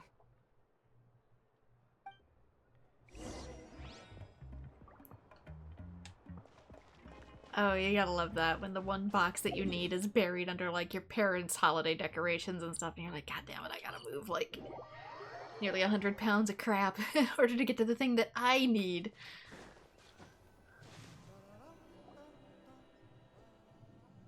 Here we are. This is the place. Big reason why I always decorate lightly. This cliff is pretty high. What are we going to do here? Are we gonna climb to the very top and then throw this inscription down the cliff? We're disassembling it, not destroying it, Paimon. I'm sure Shilonen knows what she's doing. I'm going to use phlogiston to make an engraving circle on the cliff wall. That will allow me to investigate the internals of the central inscription. Now let me see if this thing can even turn on. I was still an apprentice last time I used it. Before we attempt to engrave the inside pattern of an ancient name with phlogiston, we always use this to draw out the engraving diagram on a cliff or open ground. Only after we've confirmed that phlogiston can flow properly through the internal engravings can we start formally working on the small internal engravings of the ancient name. If we want to dismantle the central inscription in a non-destructive manner, we'll have to use this thing. I really don't want to engrave such a large diagram with my bare hands. Oh, so you'll be able to see what it looks like on the inside without ruining Tlasoli's inscription? For the most part. If it were just an ordinary unfinished ancient name piece, I'd just take it apart and pour phlogiston into the internal engravings to see everything. But since it's a central inscription, it would be better not to destroy the blessing that Auntie has prepared for Nechka.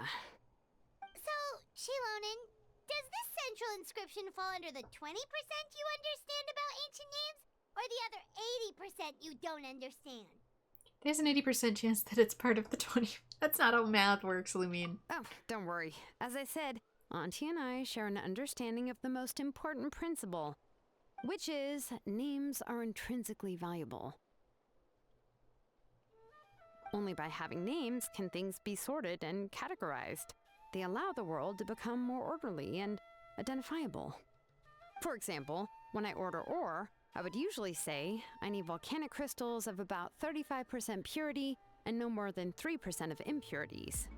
Without specific names, I would only be able to go to the ore merchant and say, I want this and this. No, this isn't it. That one. No, not that one either. Yeah, you see what I mean? Names are a crucial part of how we standardize our workflow. Without names, the work would be impossible. Makes sense. So you're talking about it from a technical perspective. I get what she means because I do very similar things with my own work. Yes, because forging ancient names is first and foremost a technical job. There's no debating that. Think of it like trying to cook something, but you aren't able to actually describe the ingredients, so you have to vaguely point at it, and then you find out it's not quite exactly what you need. I need the brown powder. What brown powder? Do you mean like brown sugar? Turmeric? Cumin? What brown powder? Cinnamon? As for the question of why it's important, as long as it does not affect your ability to perform your work, you'll gradually understand it as you put the process into practice. You really care about efficiency above all else. Does sound like the most efficient approach. After all, creating an ancient name is quite the complicated process. Well, let me break it down even further. We're not in the tribe right now anyway. Essentially, by forging ancient names, I'm assigning nicknames to the heroes in Natlan's history. Giving someone a name is a subjective expression. You just need to express your hopes and wishes for them. But giving someone a nickname is a much more objective expression. To come up with a fitting and accurate nickname requires much thought and observation.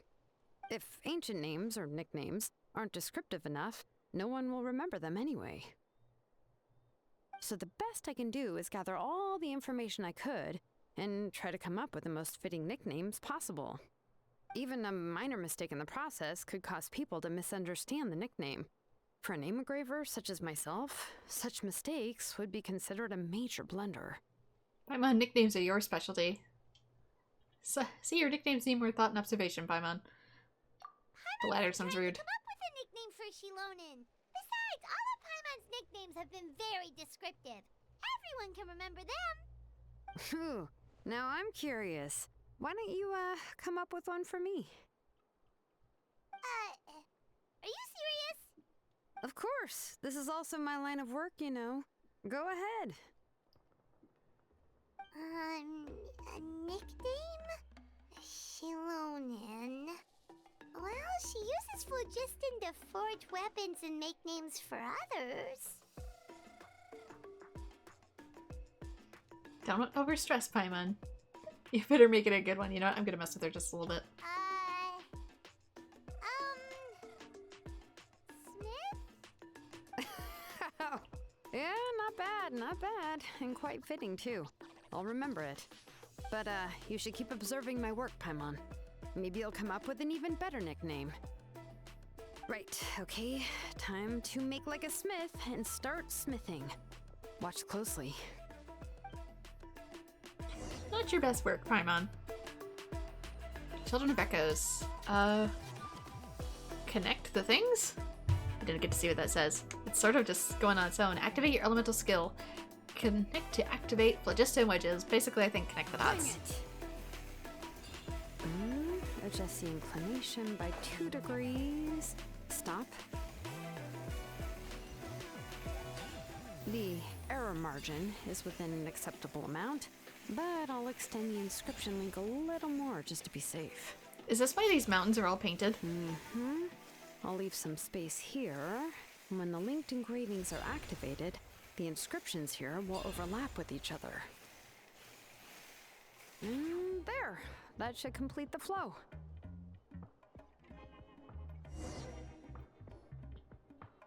Is it part of this ancient name carving? Is that why all the mountains are painted? You were running all over that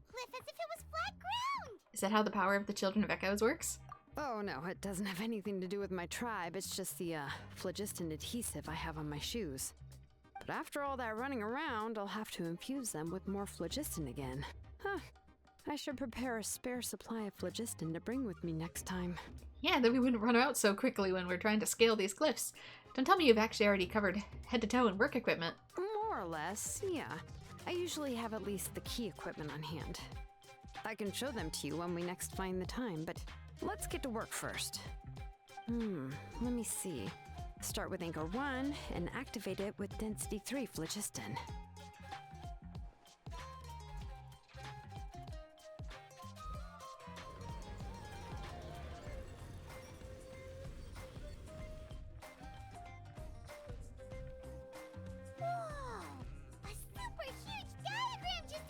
Yeah, it probably is why the mountains are painted. Masoli's central inscription is even floating!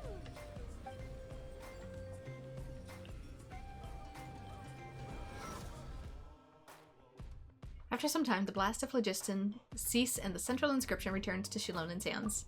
So are you done checking the inscription, Shilonen? How does it look? I didn't find any anomalies in the phlogiston engraving. All the adjustments are indeed based on ancient name engraving techniques. So you're saying that everything's normal? That means we can help Tlasoli and Nechka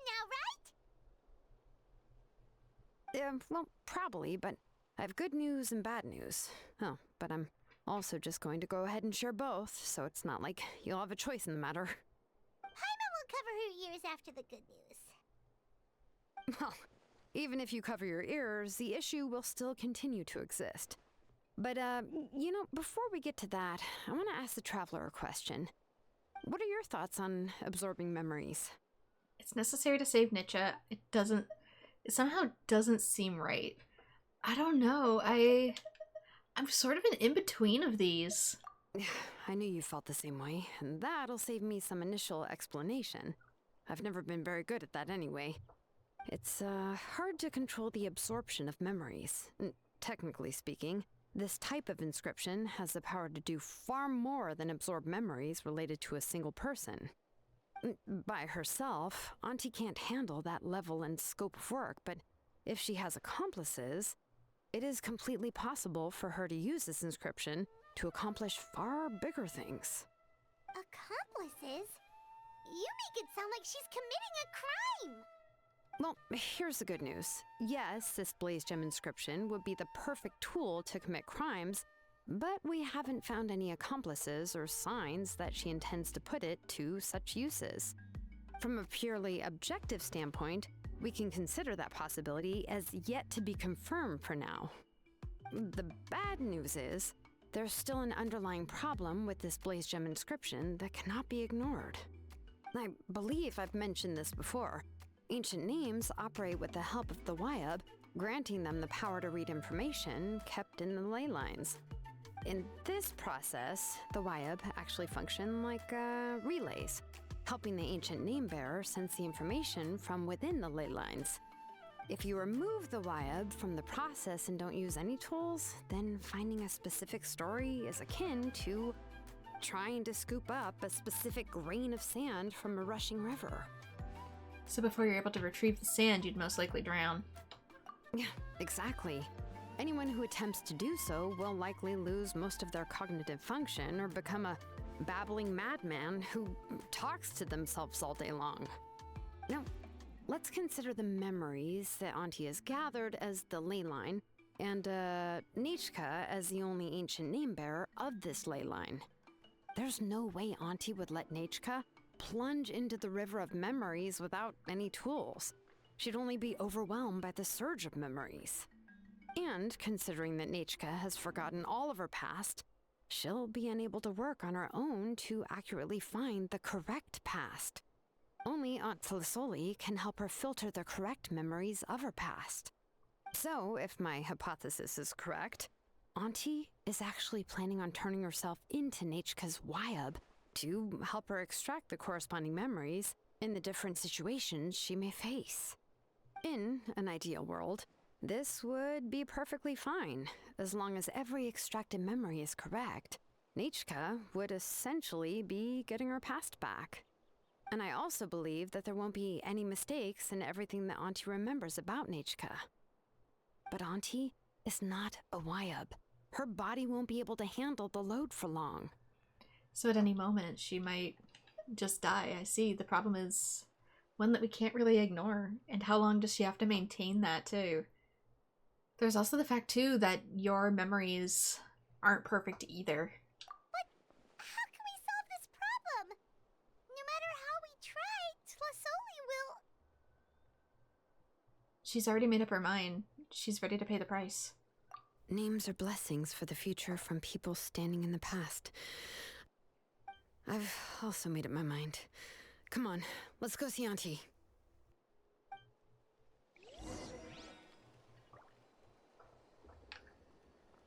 Okay, back to the house, which, yep, we get to from here. I guess it's still learning. But yeah, all of these engraved on the mountain. How many of them are just for fun? And how many are part of forging an ancient name? Can't catch me. How long do they stay, too?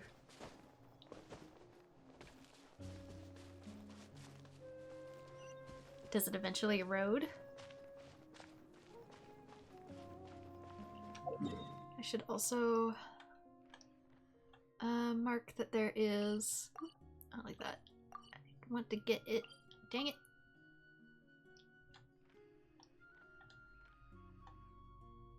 It's right about here. Ooh, I hate that. I want to be able to point stuff without it like auto-locking sometimes. Can be really hard. Which is why I often put stuff further away like that.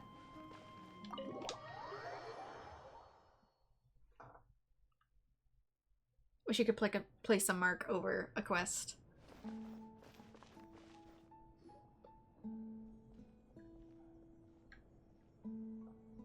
Ah, Shilonen. It looks like you've made your decision. Am I right? Yes, here's some research that I've done. You can reference it to modify the way the central inscription operates.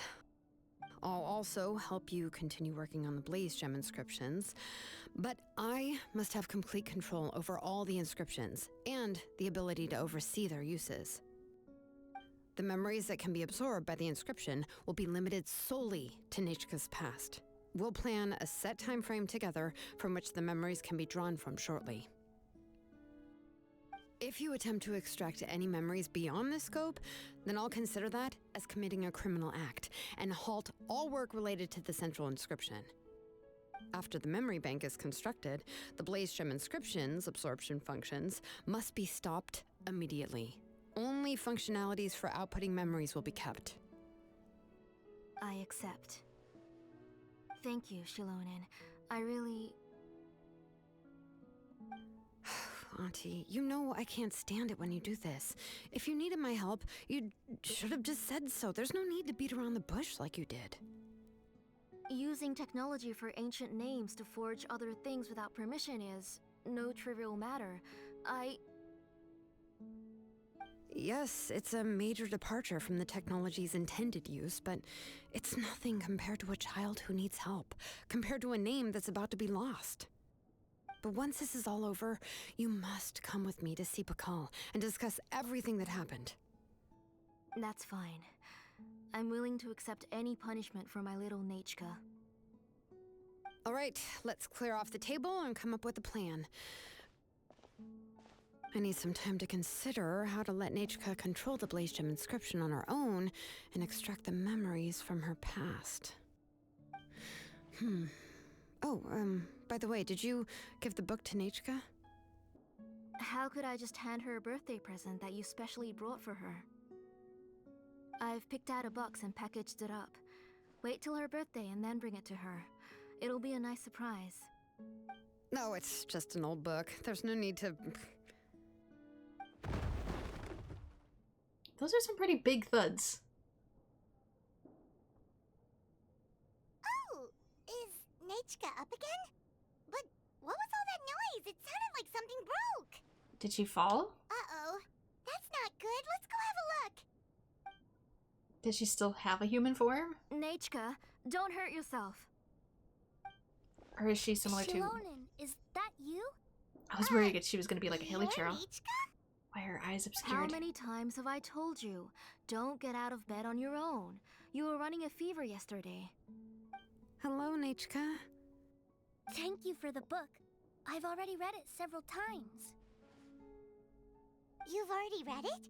But didn't Tlisoli package up the book that Shilonen brought?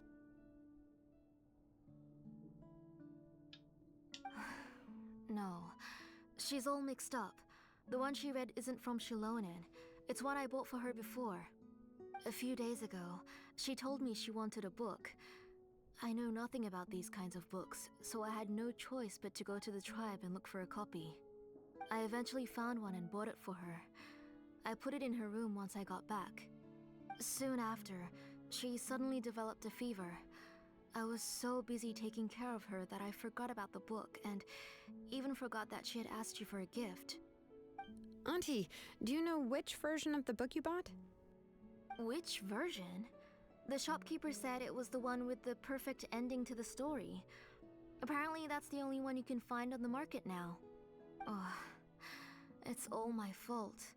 You wasted your money and now it won't even be a surprise.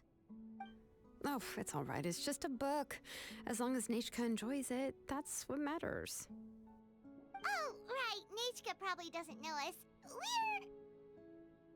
You're Paimon and Miss Traveler. Mom told me about you.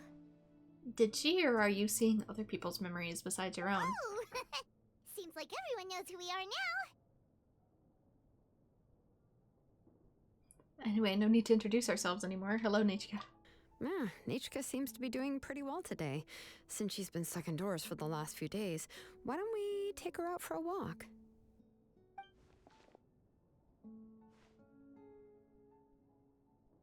Let me check your temperature. Seems the fever's gone. Take her for a walk.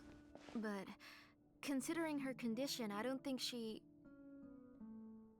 Oh, don't worry, Auntie. She'll be safe with the Traveler and me. We won't leave the tribe, and if anything comes up, we'll be sure to find the doctor immediately. Besides, it's her birthday in a few days, and we need to go to the tribe to buy some things. Let's give her a proper celebration. What do you think, Auntie? I promise I'll be good, Mom. Didn't you say before that I need more fresh air? All right. As you wish. I also happen to have a few repaired Blaze Gem inscriptions that I need to get back to the tribe. We can go together. Wait for a moment. I'll go get Nachka's water bottle and some towels. Some medicine. Oh, and a parasol. Chisoli enters Nishka's room. After quickly packing, she comes back out. Talk about being prepared. We can camp with all that stuff. It doesn't hurt to be prepared. Okay, let's go. Please be good now, Nachka. Don't cause any trouble for Shilonen and the others. Oh, you can let me carry these. And don't be a stranger, Nachka. Feel free to tell us anything. And even I was quite a handful for Auntie when I was little. Yeah! It's not often you get to go out to play, so just have fun. Everything will be fine. Anyway, if you don't stir up some trouble when you're little, then you never get the chance again. Okay. Depends on the Thanks, trouble. everyone. And please don't worry, Mom. I'll be good. Let's go look for Igno. I've had her Blaze Gem inscription for a while now, and I'll finally return it to her today. Yeah, I'm worried about that, Mom. Yeah, part 3 is so much longer than all the other parts.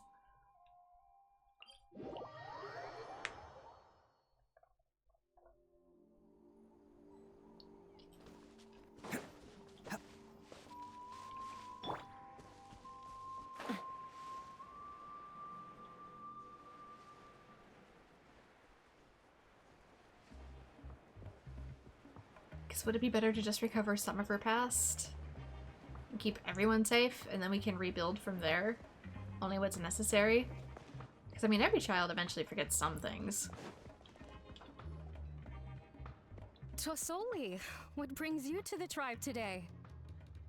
Oh, and Nichka too! Oh, she seems to be doing much better now. She's even out and about. I'm sure it won't be long before she'll be playing with Chenille and the others. I hope so. Here, Ignal. This is your inscription. I finished repairing it. Oh, thank you for bringing it back for me. Oh, by the way, I came across a piece of good quality ore a while ago. I was thinking of using it to make some pretty jewelry for little Nichka. I remember that Nichka would become so happy every time she saw a shiny ring. Right, Nichka? I'm sure she'd love that. Thank you. She's not actually letting Nichka talk. My pleasure. Give me a moment. I'll bring the ore. Oh, I can make the jewelry for her. What kind would you like, Nichka? I would like... something shaped like an embercore flower would be nice. She was always asking me before to make her an ancient name with an embercore flower design. Mom's talking Noted. over. I'll make that as a gift for her next birthday. Sorry, Nichka. It won't be a surprise for you. Mom's so obsessed with getting old Nichka back that she doesn't realize that new Nichka, or current Nichka, is, you know, potentially going to have her own interests. That's okay. Thank you, Shalonen. Found it! Sorry to keep you waiting. Here, please take it. By the way, Nichka, feel free to write to me if you ever want to know more about ores. Well, I was shocked last time when you wrote me out of the blue asking for a volcanic crystal. Sorry about that. She can hardly contain her curiosity now that she started to recover. Or maybe Mom wrote for it. She's still too weak to go out whenever she wants, so she begs me every day to help her write letters to people in the tribe about all sorts of things.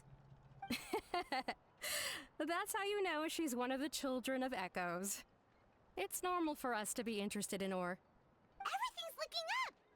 Oh, we're just like the main character in the new version of Tequil the Brave when he was about to save his brother Rimac.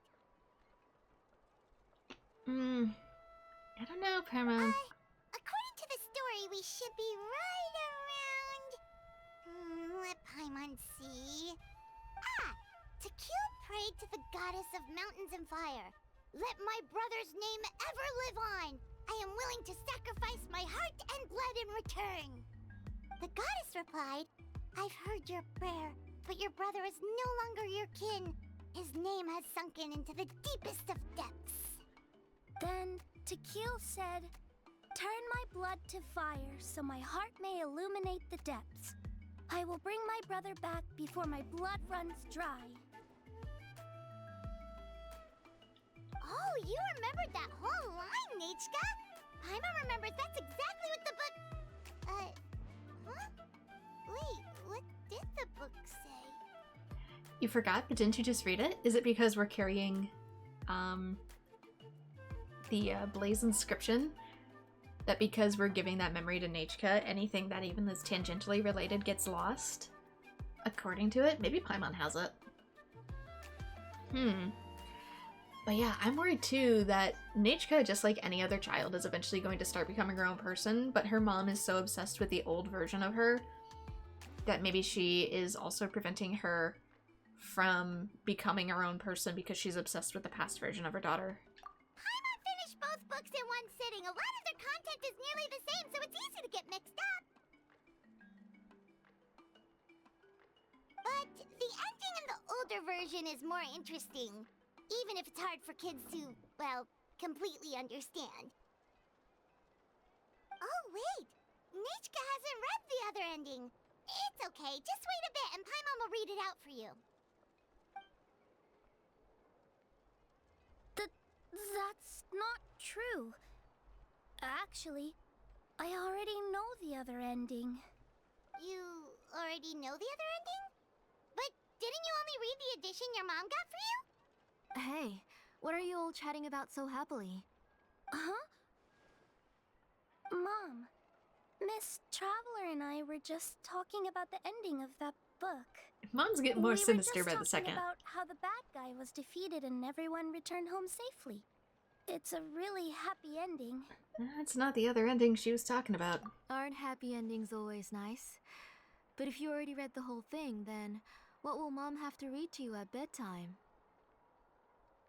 Guess you'll have to go to bed early tonight. But I'll buy you some more fairy tales next time, okay? Okay, Mom. So, how's the ore? It's pretty good quality.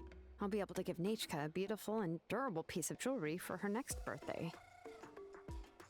But, you know, for now, let's focus on celebrating her upcoming birthday. Where are we headed to next, Auntie? Next, let's visit a Paishpalan. He should be close by. Stay close, Nechka. Don't go too far. Yes, Mom.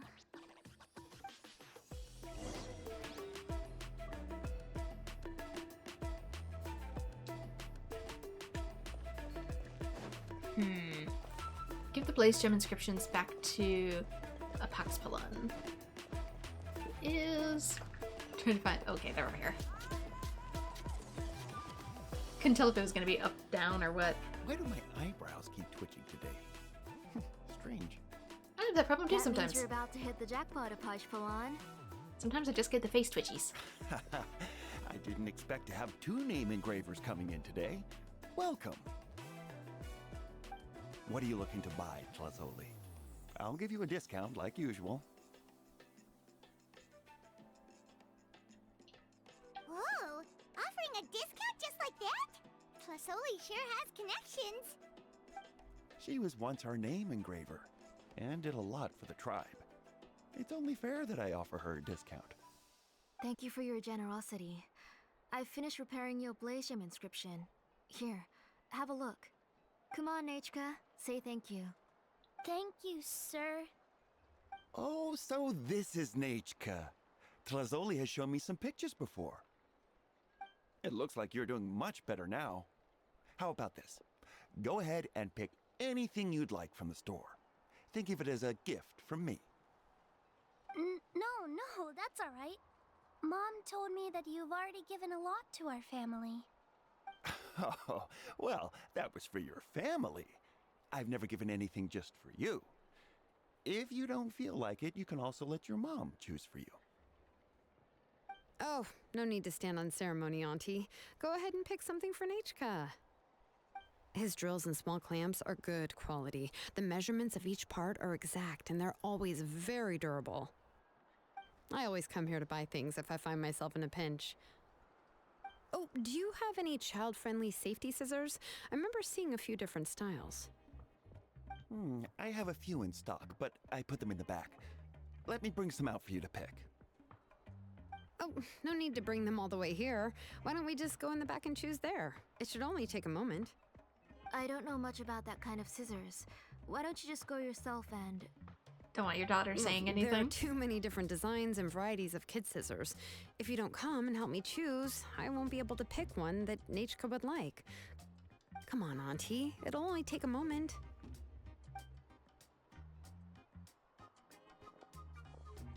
And there goes Shalone and dragging Plusoli off to buy more stuff. Ooh, what a busy day. Be sure to stay close to Nechka. I won't run off. Paimon, who's your favorite character in To Kill the Brave? Paimon's favorite? To Kill, of course. He went through a lot to rescue his family. In the old version of the story, he was never able to reunite with his family, but he was still really strong and fought as best as he could. He's a brave character. I admire his courage. What about you, Nechka? Which character do you like? I like Remak. Oh, the one who was possessed by Quatlique, but never forgot his brother to kill. He was also an amazing character.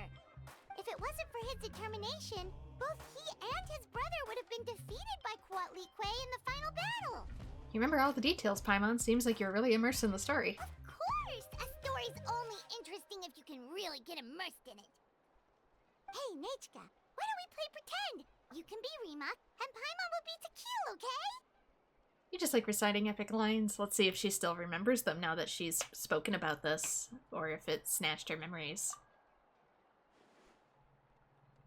Especially now that Mom's Miss distracted. Traveler? Can I play the role of Coatlicue? But isn't she the villain? In the old version, she even ate Reebok and took on his appearance. You said it yourself that the old version wasn't like the one that Nechka read. Ah, right. She read the version with a happy ending. And that one, Coatlicue was defeated and the brothers both survived. Well, it doesn't matter. Only the lines at the end were different. You can go on ahead and say your favorite lines, Nechka. Paimon's read both versions, so she'll be able to play along. My favorite line is the one from the end. It's... Come here, Nechka. Look at you. You're sweating. Mom! Let Didn't me keep wipe her your distracted long forehead. enough. Now, drink some water. This child. You forget everything as soon as you start playing. We've picked something out for Nechka. A Paishpalan will deliver it to Auntie's house once he's packaged it up. How was Nechka? Oh, we were just about to get to the exciting part. Did you leave us with Nechka on purpose so we could talk to her alone? Really? Oh, now that Paimon thinks about it, Shilonen has dragged Tlisoli away from us a couple of times now. But why? Nechka has a strained look at her face. Seems like she has something to say, and she never gets to actually say it. Let's talk later. Just trust me and act normal for now. Oh, we should head to our last stop, Auntie. It's real hot today, and we shouldn't let Nechka be in the heat for too long. Right. Let's go see Chevin and head back home. Because Mom's doing a very uncomfortable level of helicoptering.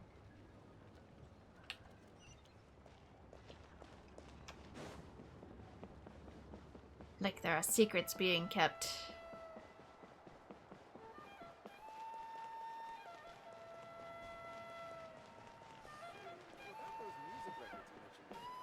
Why am I going over here?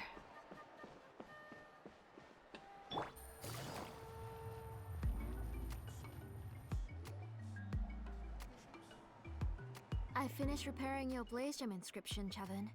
I've also reinforced it so it shouldn't fall apart so easily now. Thank you. How about the volcanic crystal? Was it usable? Yes, thanks for that. You're welcome. I just want to see Nechka get better. Thank you, Miss Chevin. It's fine. Honestly, you're both too polite for your own good. I was wondering where you got the ore for such a large-scale Blaze Gem inscription. So you must be one of Auntie's accomplices, then. Accomplice? Oh, Shilonen. We already know what's going on. You're all doing your best for Nechka. Or is it? You had me worried there. I thought we'd been found out. We'd be in real trouble if Bakal ever got wind of it. To be honest, I won't be able to cover it up for much longer. I've been traveling away from home every few days, and the ore reserves have noticeably decreased. The last time Bakal came and asked me about it, I could only say that I'd been using up a lot of ore to research new styles of jewelry. As for why I had been leaving so often, I said that I'd found a new ore vein and wanted to extract some new gems from it. Sorry. I've been talking my head off. Please, come in and have a seat. Sure, we can sit for a moment, but... Miss Chevin, can I go see some of the jewelry over there? You mean Amisha's work? Sure, go ahead. Remember to stay in the shade as much as you can. Paimon wants to go too! We'll go together. Paimon hasn't looked at Natlan's jewelry very closely yet. I'll have to buy you some. If the price is good, we could buy you a whole set. Really? Then Paimon's gonna take a good look at what they have!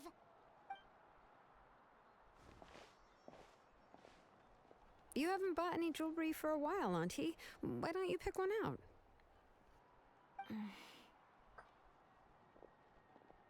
Shonen's taking Tizoli with her again. Let's keep talking with Nechka. Come on, Nechka! We don't know anything about Natlan's jewelry, so you can help us pick something out! Miss Traveler, Come here, Nechka.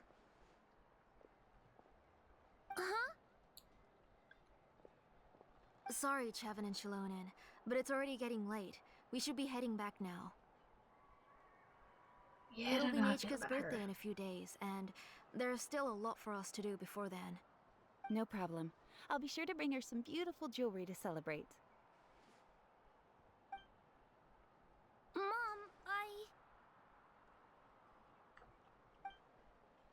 Mom, I don't like them looks. You're getting hot again. Here, Mom will carry you. Let's get going.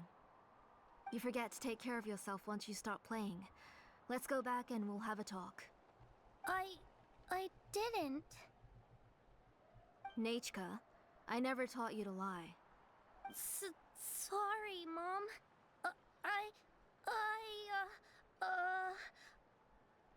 Nechka's looking at us. Paimon feels like something's not right. What should we do? Just wait, stay quiet and see what Shilonen says. No, Nechka was having so much fun today that she forgot the time. It's not a big deal. Let me help carry her home. I'm worried you would also have to recover if you carried her the whole way. No, it's fine. I'll carry her. Let's go, Nechka. It's time to go home. Decides on your help and leaves the tribe carrying Nechka. Didn't get to read.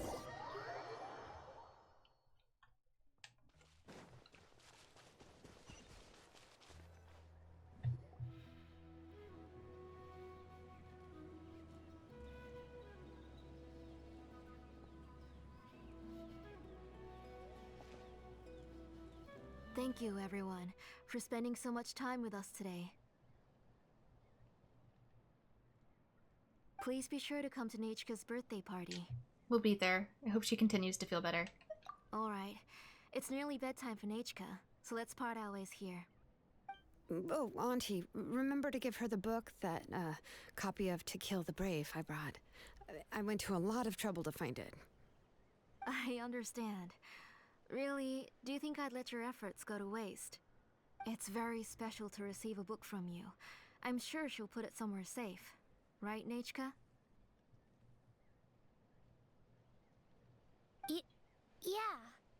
Thanks, Shilonen. Oh, put it somewhere? Isn't she going to read it? Well, I've read the story to her many times already. She's even memorized nearly every line. Oh, that won't be a problem, Auntie. Nechka's probably never heard this version of To Kill the Brave. Oh. What's different about this version? The majority is about the same, but the ending is different from the one that you bought her. The one I gave her is the unedited version that was originally published. It was released long before Nechka fell ill. Oh, but I remember you were never very interested in fairy tales, Shilonen. Huh. Well, I was just thinking that if what you said about Nechka's illness is true, she shouldn't be able to remember anything about her past before her illness. So, the ending to the original version of To Kill the Brave is also part of the past that she should have forgotten. In other words, if she hasn't recently read the old version of the story, then she shouldn't possibly know the ending, right? I don't understand. Why are you so concerned about the ending of this book? Even if she does remember the ending, what does that prove? Maybe she snuck out somewhere when I wasn't watching and read the first edition of the story. Yeah, okay, that is a possibility. After all, she does remember things that have happened recently. In which case, yeah, let's go ask around the tribe and see if anyone remembers Nechka reading the book. There are only a few shops in the tribe that sell books, or we can just ask Nechka where she'd read it. The booksellers all have inscriptions, so there's a chance that their memories... So, you admit that the inscriptions can affect the tribe's current memories? I was very clear that I would consider that a crime and would stop all work on it. I was right. There must be a few more books at home. I do not wish to see your blood be reduced to ash, but I have seen the light of your heart and spirit. I beg your pardon? Nechka, where did you read that book? Answer me. Go home, Nechka.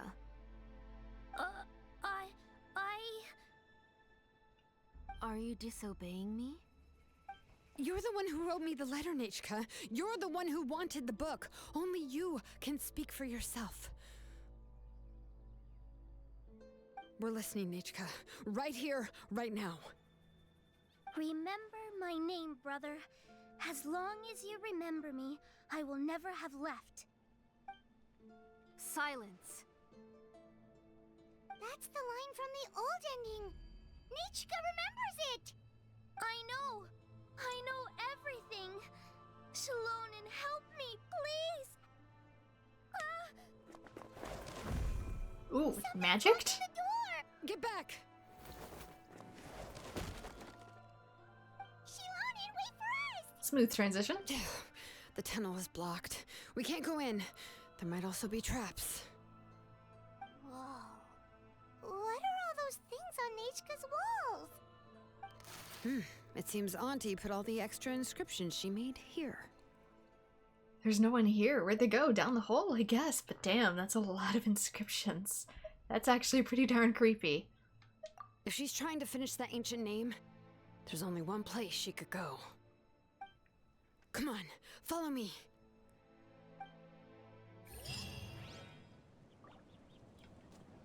Take it easy. Into an abyss of sorts. Into his Holy's Forge, a workshop that she announced has been abandoned and sealed off. Now an ominous crackling echoes within. Requires earth, but it's probably gonna also give us access to Shalonen. Yep. I wonder if this counts as Shalonen's character story.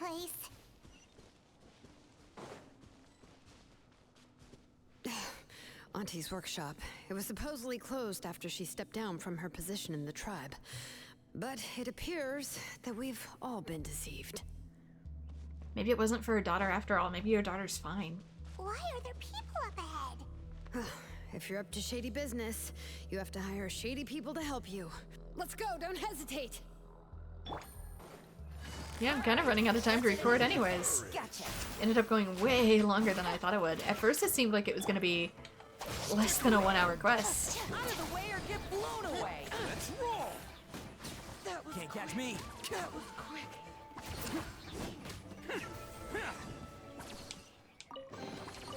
And it kind of turned into the exact opposite.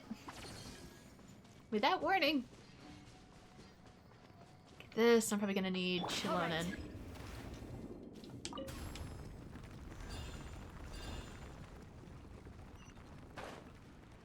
Wee! Where am I going?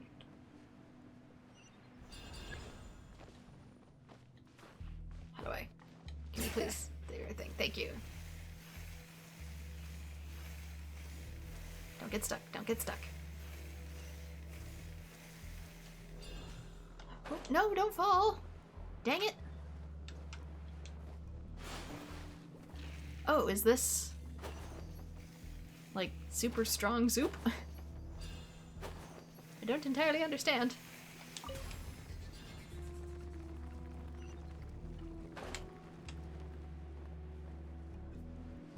I was able to rein back control there. Oh, but I can't. Can I climb back up if I do this? I could here. Why not here? Can you go up the crystal? But not everything else.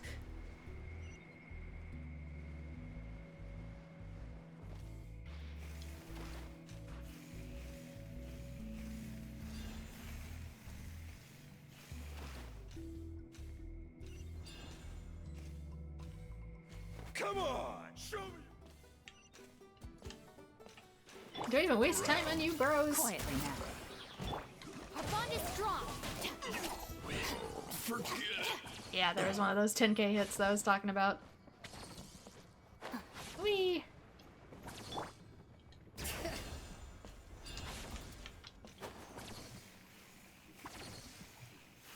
Can I go above it? How do I get around it then? Oh, I can jump. And she turns into a cat for a second. She can go beast mode.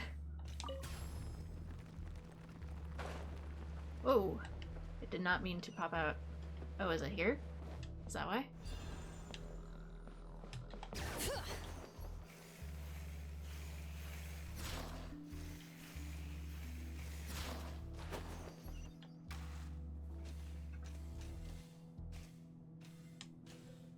Hooray for phlogiston shoes.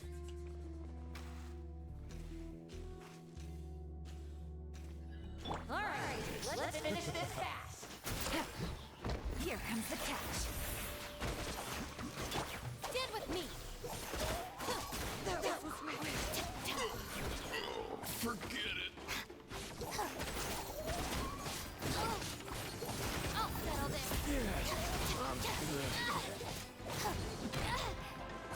Gotcha. Our bond is strong. Yes, you are. The door's closed here too. Where should we go now? I keep meaning to show off that Kuki has like 800 elemental mastery, but seems to still be functioning. Let's go look for the controls and get this cart running again. Maybe it can take us further inside.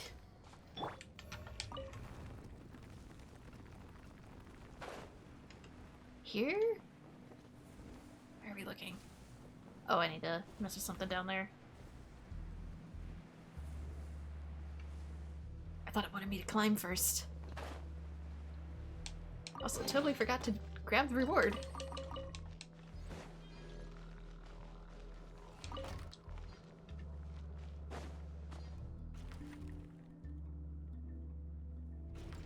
All right, let's keep going. I'm going. I'm doing my best.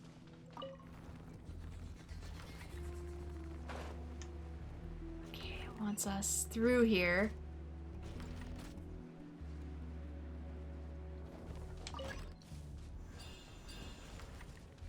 Oh, after it enters the transfer depot. So it needs to be coming this way, I think. Like that. So it lets it in, maybe?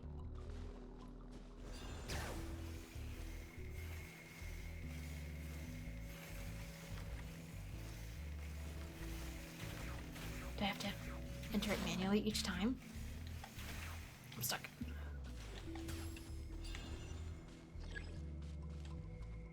Okay, I gotta follow the cart.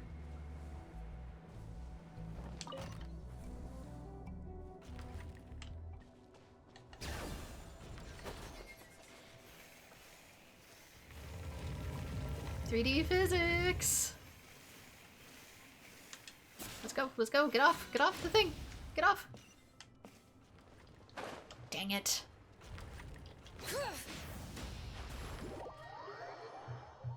I love video games.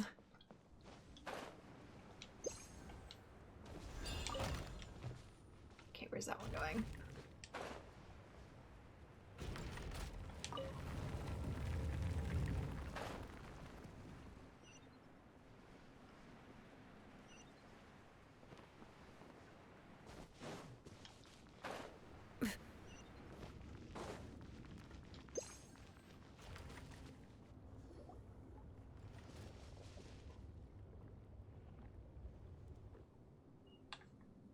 You got here quick. Impressive. Nichka's up there! What are you planning to do to her? I never lied to you.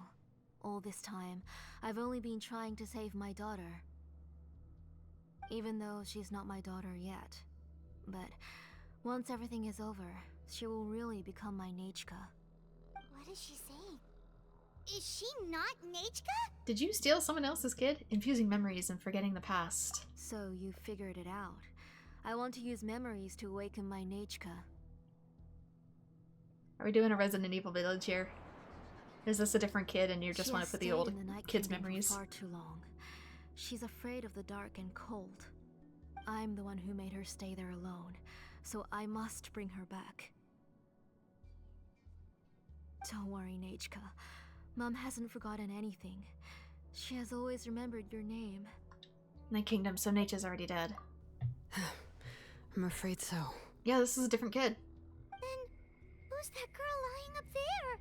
The girl never She's a forgot her child memories. from my tribe. Her parents were killed in the same abyss attack. But wouldn't you know it, her birthday is the same as that of my Nechka.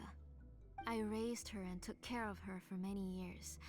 I thought that taking her in would help me feel better. I was so happy the first time she was willing to call me Mom.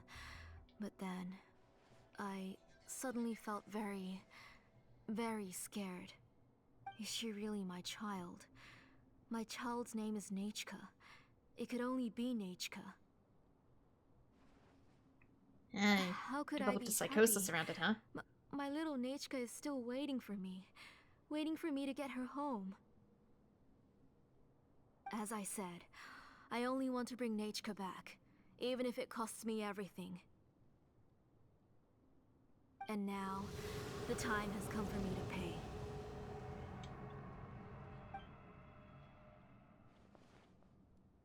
As for my useless ancient name, it's finally time to put it to good use.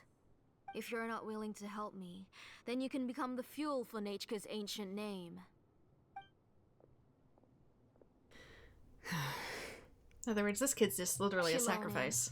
You have yet to make a move. I take it you're examining the inscriptions around you. It's no use. I've already set up the Blaze Gem inscriptions, and the engraving diagram has already begun to run. It's all thanks to your ideas. Now, the central inscription will finally become Nechka's ancient name. After Nechka returns, I'll make sure to invite you to her birthday party.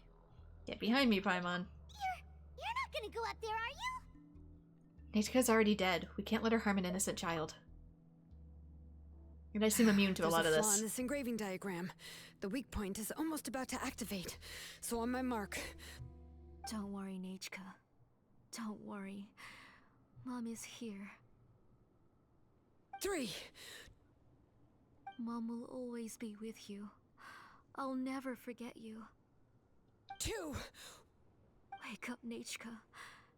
Now. Please, wake up. 1! It's alright. It's alright. You'll see Mommy soon. Nechka.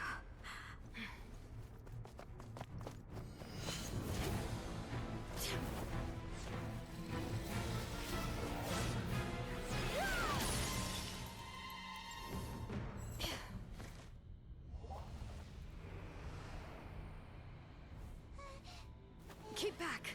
Those are distorted thoughts.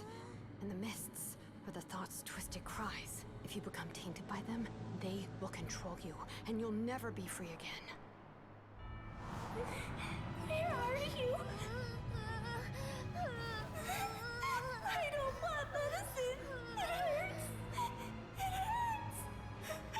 Why am I alone? Nechka, why? No more medicine. Will you stay with me forever? Please never leave me again.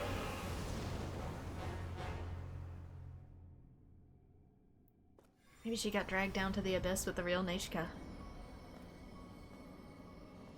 Tlasoli, you're the one who twisted Nechka's name into a shackling prison. It's time for you to hear her true voice. Stone engraved and echoing peaks. Converge, disperse. In ashes be reborn. For flames born anew, and the blazing dawn. Mommy will be with you. Nechka. Always. And forever. Mommy, I've always been with you. And now you're finally listening to me.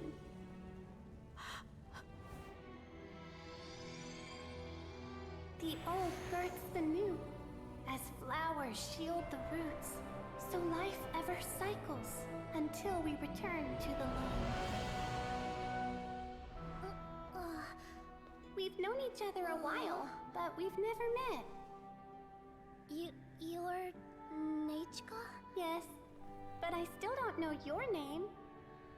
My name's Nepeka. It really suits you.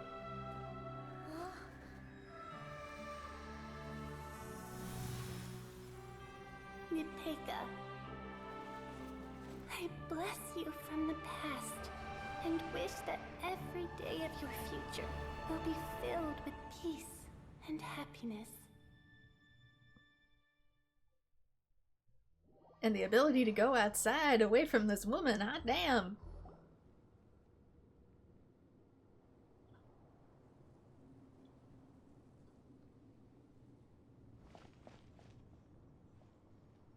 I saw Nechka and was speaking with her, but now, where did she go?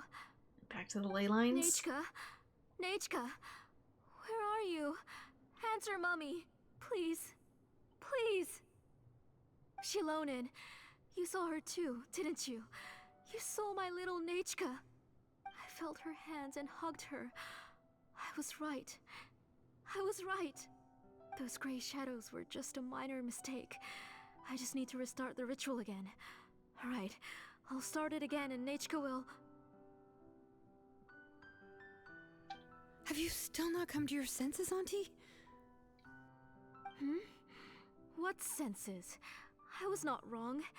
Nothing about what happened was wrong. No, she needs some serious She's grief just counseling. a little upset and was trying to ignore me. That child sure knows how to throw a tantrum. But I understand. I can accept that. Enough, Tlasoli! The person you summoned with the Blaze Gem inscription wasn't the real Nechka at all. You collected memories of Nechka from countless people, but you forgot one thing. Among what you gathered were not only real memories, but also countless emotions. Didn't you realize what kind of emotions people would feel upon seeing Nechka's condition? When people held a dying child's hand, when they felt her faint breath and saw the helplessness in her eyes, when they sensed her body growing colder and colder, what could they feel but abject pain and sorrow? I took those emotions. You absorbed those emotions into the Blaze Gem inscriptions and solidified them as a piece of her past. Those gray figures were projections of that past. They could only reproduce the appearance of Nechka in her sickly state. What the real Nechka wished to say was drowned out by those twisted and painful thoughts. I didn't want things to turn out like this. All I wanted was to remember Nechka. To see her again. Nechka has always been with you, Auntie. Everything has long been recorded on your ancient name, the one you said was useless. You exhausted every option and sacrificed everything in the hopes of saving your daughter. That is undeniable. But have you forgotten the true meaning of your own ancient name? My ancient name is Undugu. Kinship. The immovable love between you and Nechka has already been recorded in your ancient name, but you chose to ignore that. Names are blessings from the past to the future. You told me that, Auntie. You gave Nechka her name, her first blessing. But now, you've turned her name into a prison by taking an innocent child captive, and you've imprisoned yourself. Nechka is everything to me. Without her, I can't see any future for me. And as for blessings... what blessings have I had since the day she passed? I see her in my dreams every day, grasping my hand, telling me she's in pain, asking me to hold her.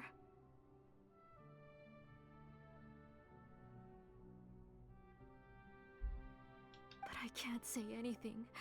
I can't grasp her hand. All I can do is shout her name over and over again until I wake up. Every day, every single day, I've hated myself, and ancient names too. Who knows? Maybe hate would have been the only thing left to her too. You think Nechka would have come to hate you? If you sacrificed another child to bring her back, Auntie, probably. Do you still remember the last words Nechka ever said to you? Do you remember what her final words really were?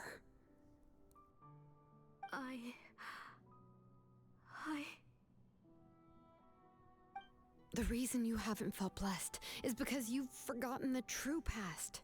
Auntie, you've been wallowing in memories of your imagination and refused to let go of them. A name without a past is nothing but a withered tree with no roots, rotting without a future. It's over, Auntie. It's all over now. Slowly now. Why don't you stay lying down? Oh, on second thought, this might not be the best place to rest. Shilonen, Nichka, Napecha can already stand now, so we made our way over. Let me help you. I can carry you. Thank you, Paimon and Miss Traveler. Oops. I dropped a thing. I'm fine, really.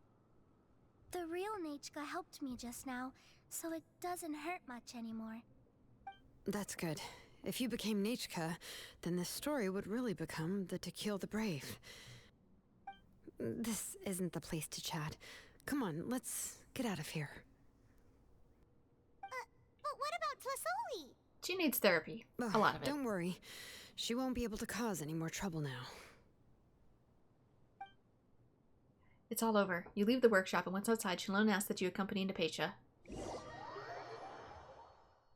Again, wish I got to choose the speed of those. Because they are literally impossible to read fast. It's been 5 years, Genshin. Please.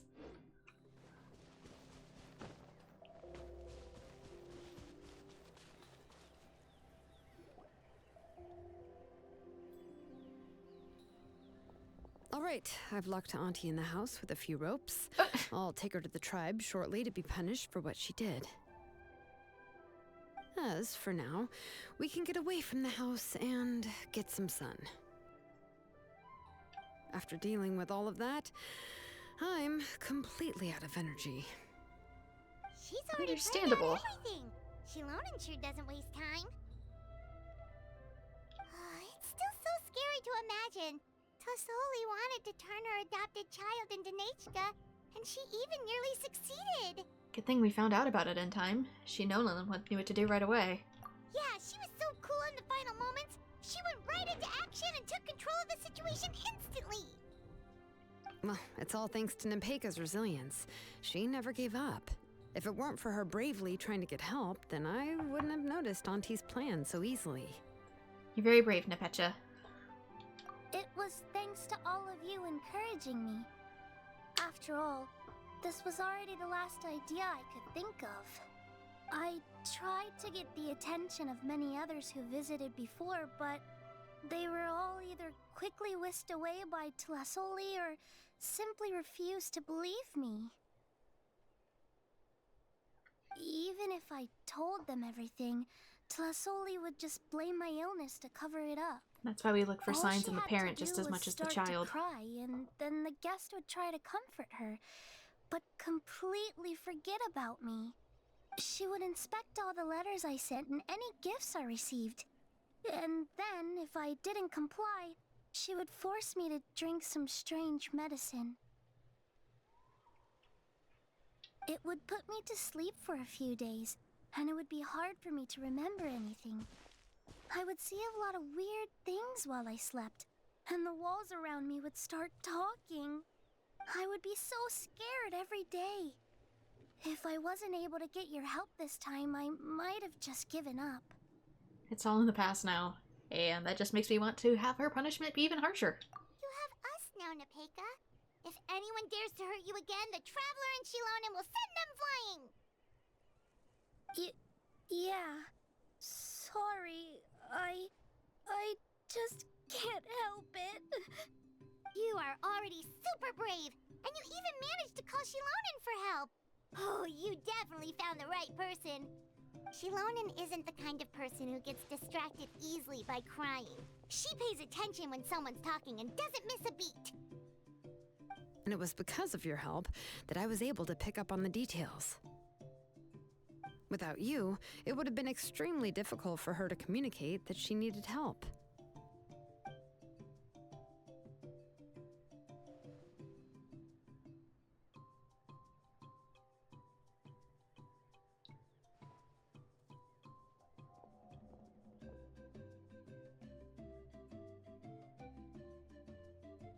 Now we all get to Sully would sunbathe. certainly be more on guard if I tried to speak with her, and would probably have just kept Nepeka locked up in a room again. So we had a part to play too! But where did Tlasoli even get the confidence to try this scheme? When Nechka was alive, surely many tribe members would have tried to help her. Was she not scared that someone would realize that Nepeka wasn't Nechka?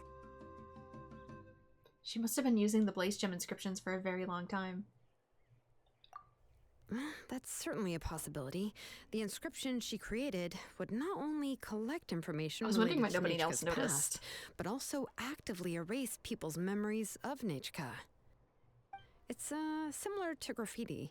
If you want to paint something new on a wall that has been painted before, then first you must remove the old painting. It's possible that I was also one of her targets, which would explain why she was so willing to let me have the central inscription. Whoa, and you still took it? If it were Paimon, she would have thrown that thing away the first chance she had! Well, you can't uncover the truth without taking some risks, right? If I hadn't disassembled the inscription myself, I would have never realized her actual motives. So you suspected her from the very beginning? Oh, no, she's my auntie after all. How could I have seen her as a villain from the start? The most I did was keep the possibility and a corresponding plan in mind, and it was just our luck that the worst case scenario actually happened. But now that I look back on it, we still managed to rescue a suffering child, even if that wasn't our original intention. Anyway, I think we've just about summarized everything and praised each other enough by now. Everything is finally over, and Nepeka can finally be herself. So, what should I do now, Shalonin? Anything you should like. do whatever you like, of course. No one's going to lock you up anymore. Thankfully, the Children of Echoes takes in orphans. I don't know what I can do. Yeah, that's one of the hardest parts when you've been in those situations. Everything I know is about Nechka. What she liked to eat, which flowers she enjoyed, how she acted and spoke. I'm not her, but I can only be like her. I don't know, Shalonin. I just don't know. You don't have to discover it overnight. Oh, don't worry, Nepeka. The Blaze Gem inscription isn't working anymore. No one will force you to be somebody else again. But I no longer remember anything about myself now besides my name. What if I never remember my life and lose all of my past? I'm scared, Shalonin. What should I do? Oh, don't cry, Nepeka.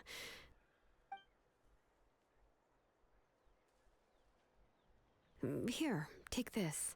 I took some ore from Tlasoli's collection and made this as a mold. A Blaze Gem inscription! You can make them too? Oh, of course not. It's just a pretty piece of stone. Take it. I've engraved your name, Nepeka, on the top. This is your first blessing, the one you received from a pair of people who loved you with all their hearts. It has always protected you and stood over you. For all of past, present, and future, it's never strayed far. And it's not a snake. But I don't even remember the names of my parents. I don't remember anything.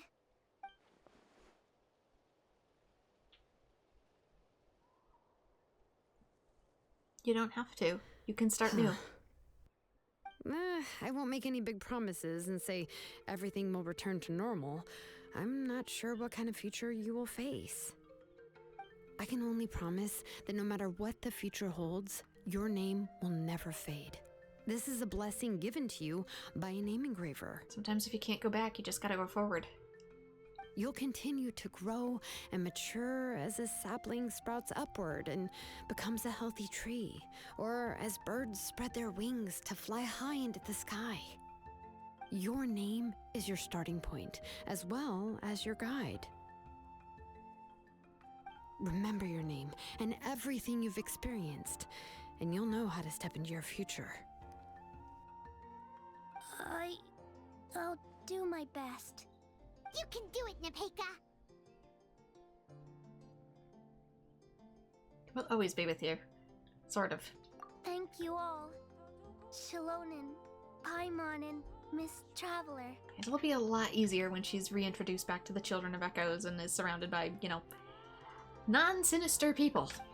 If you really can't come up with what to do, don't worry. Just relax and take it easy. We're from the same tribe after all. If nothing else works, I can always go to the elders and look up your history. And until then, you can stay at my workshop. I can handle another mouth to feed. So you do have a backup plan. Do you think you can find out anything about her? I mean, she can try researching it. Just make sure your workshop is a bit more childproof. We already know what happened to Kachina. I don't know if the plan will work. I'm not even sure who I should look for.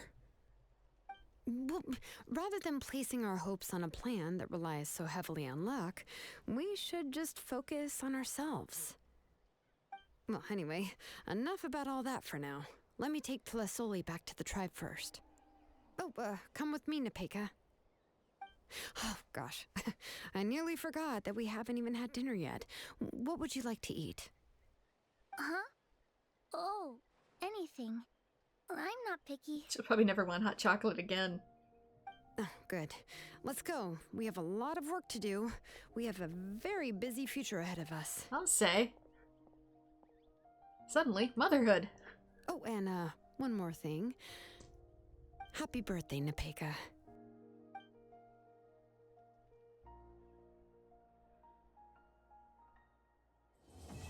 There we go, Act 3 complete. It's interesting how one was like 19 minutes long, another one was maybe 30, and then this one was like 2.5 hours. Okay, Serenity is reprised, and it's still going. Is it still going? Wait, what? Where is it? Oop, not you. That's not what I meant to click. No, go away! Visit Shilonen's workshop again the next day. Oh, I gotta wait till... time. Timey-wimey stuff. Actually, I kinda accidentally set it for the day after tomorrow's, but oops. That feeling when you start running out of time.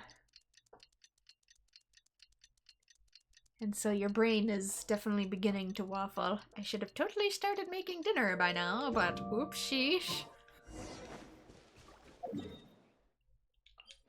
If this goes on too much longer, I might have to split it and edit it.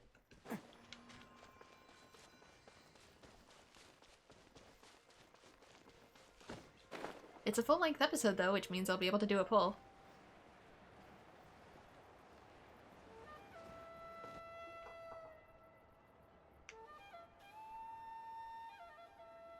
Oh, you're here.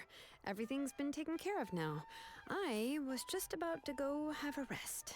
What about Tlazoli? Will she be punished? Well, the tribe is still discussing that. I mean, not many have ever used ancient names to commit a crime. Pakal will have a lot on his plate. Yeah, I really just want her to be able to get therapy. What I do know is that Tlasoli's workshop will be closed permanently, and any remaining incomplete Blaze Gem inscriptions will be completely destroyed. I understand that. And as for the completed Blaze Gem inscriptions, I'll be handling them, which, whew, yeah, yet another hassle to deal with. Also, that's a lot of wasted resources. Anyway, at least her ancient name is fine. Otherwise, we'd have a real mess on our hands. Oh, and speaking of ancient names, I actually have some good news. The memories that were absorbed by the Blaze Gem inscriptions can be restored to their owners. Now, once all the Blaze Gem inscriptions stop working, the memories will return to their respective owners. So everyone's memories of nature will come back? Yeah, that's right. Huh. Wait, now that I think about it, in her attempt to get Nechka to come back, Auntie made the entire tribe forget about her. Because it wasn't really about Nechka. No, Nechka really is gone, but everyone is about to remember her. Whew, what a bizarre turn of events. How about Nepecha? How she's doing? She's resting in my workshop. I contacted others from the tribe and told them about my plan to conduct an official investigation into her history. Yeah, because if it made it so that every time they interact with her, even going forward into the future, she basically, even if she brought Nachika back, she would have ruined any chance she would have had with integrating into the tribe because of the magic spell stealing memories. The tribe hasn't responded yet, so I'm planning to take her in for now and teach her some crafting skills. So it really was truly a selfish attempt. That's for another time. For now, she should just rest and sleep. Not at all about the daughter, but about the mom. After all, she's got a busy future ahead of her. I'll say. Though to be fair, it's a regular one. Anyway, Serenity's reprise, quest complete. Now there's different people here. Can I knock on the door? No, I cannot. Is that all of it? Yeah, we only have the story quest for that one done, calling in the Masters of the Night Wind, which I technically started on accident, but it was sort of a requirement. Pancration, that's something else. Chosen by dragons. Let's go into... Oh, it changed! These are gonna totally be character quests. Check. Melodious Chant Acts 1, 2, and 3. Okay.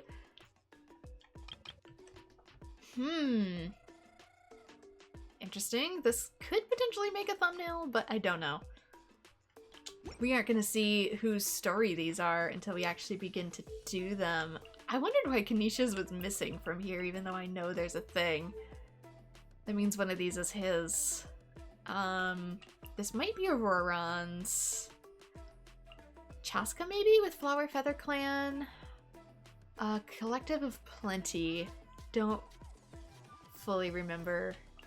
Maybe that's Kanisha's? I don't know. Scions of the Canopy. No, his is totally gonna be Scions of the Canopy. Metzli People of Springs. Can't think of her name. Surfer Girl. Mualani. Probably.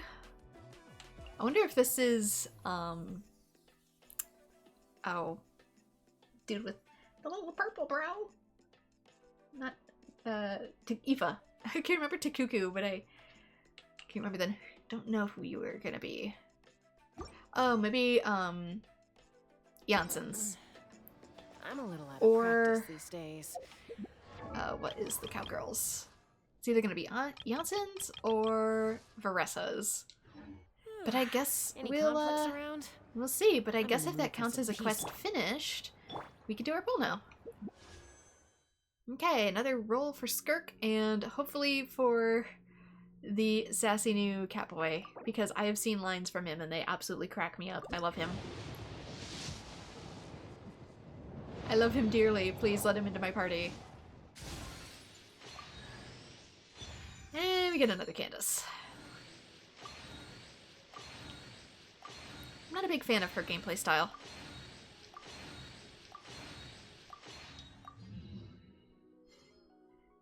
But that counts as a pull, so we still have 7 days left on this one. I could try to go for another one, just because I really, really, really want Catboy Kiddo. And Skirk seems like they'd be really cool too, just for particular reasons that I cannot say because spoilers. That I've learned through osmosis. So let's go to you, your constellation. Her last one was just increasing her upgrades to 15. Next is Sentinel Oath. Shortens the hold cooldown of Sacred Rite, Hero, and Sanctum to be the same as that of the tapping the cooldown. Okay, so basically I think holding her shield up no longer has a huge cooldown time, which probably makes her actually playable. That was a big issue with her kit. I think too when she gets C6 she actually becomes way more viable as a support character. But for now, this is going to be where I'm going to call it. I don't have a whole lot of time to record this week, but I also really, really want those characters because they absolutely crack me up. So we'll see. We'll see what kind of time I get with the time of year it is.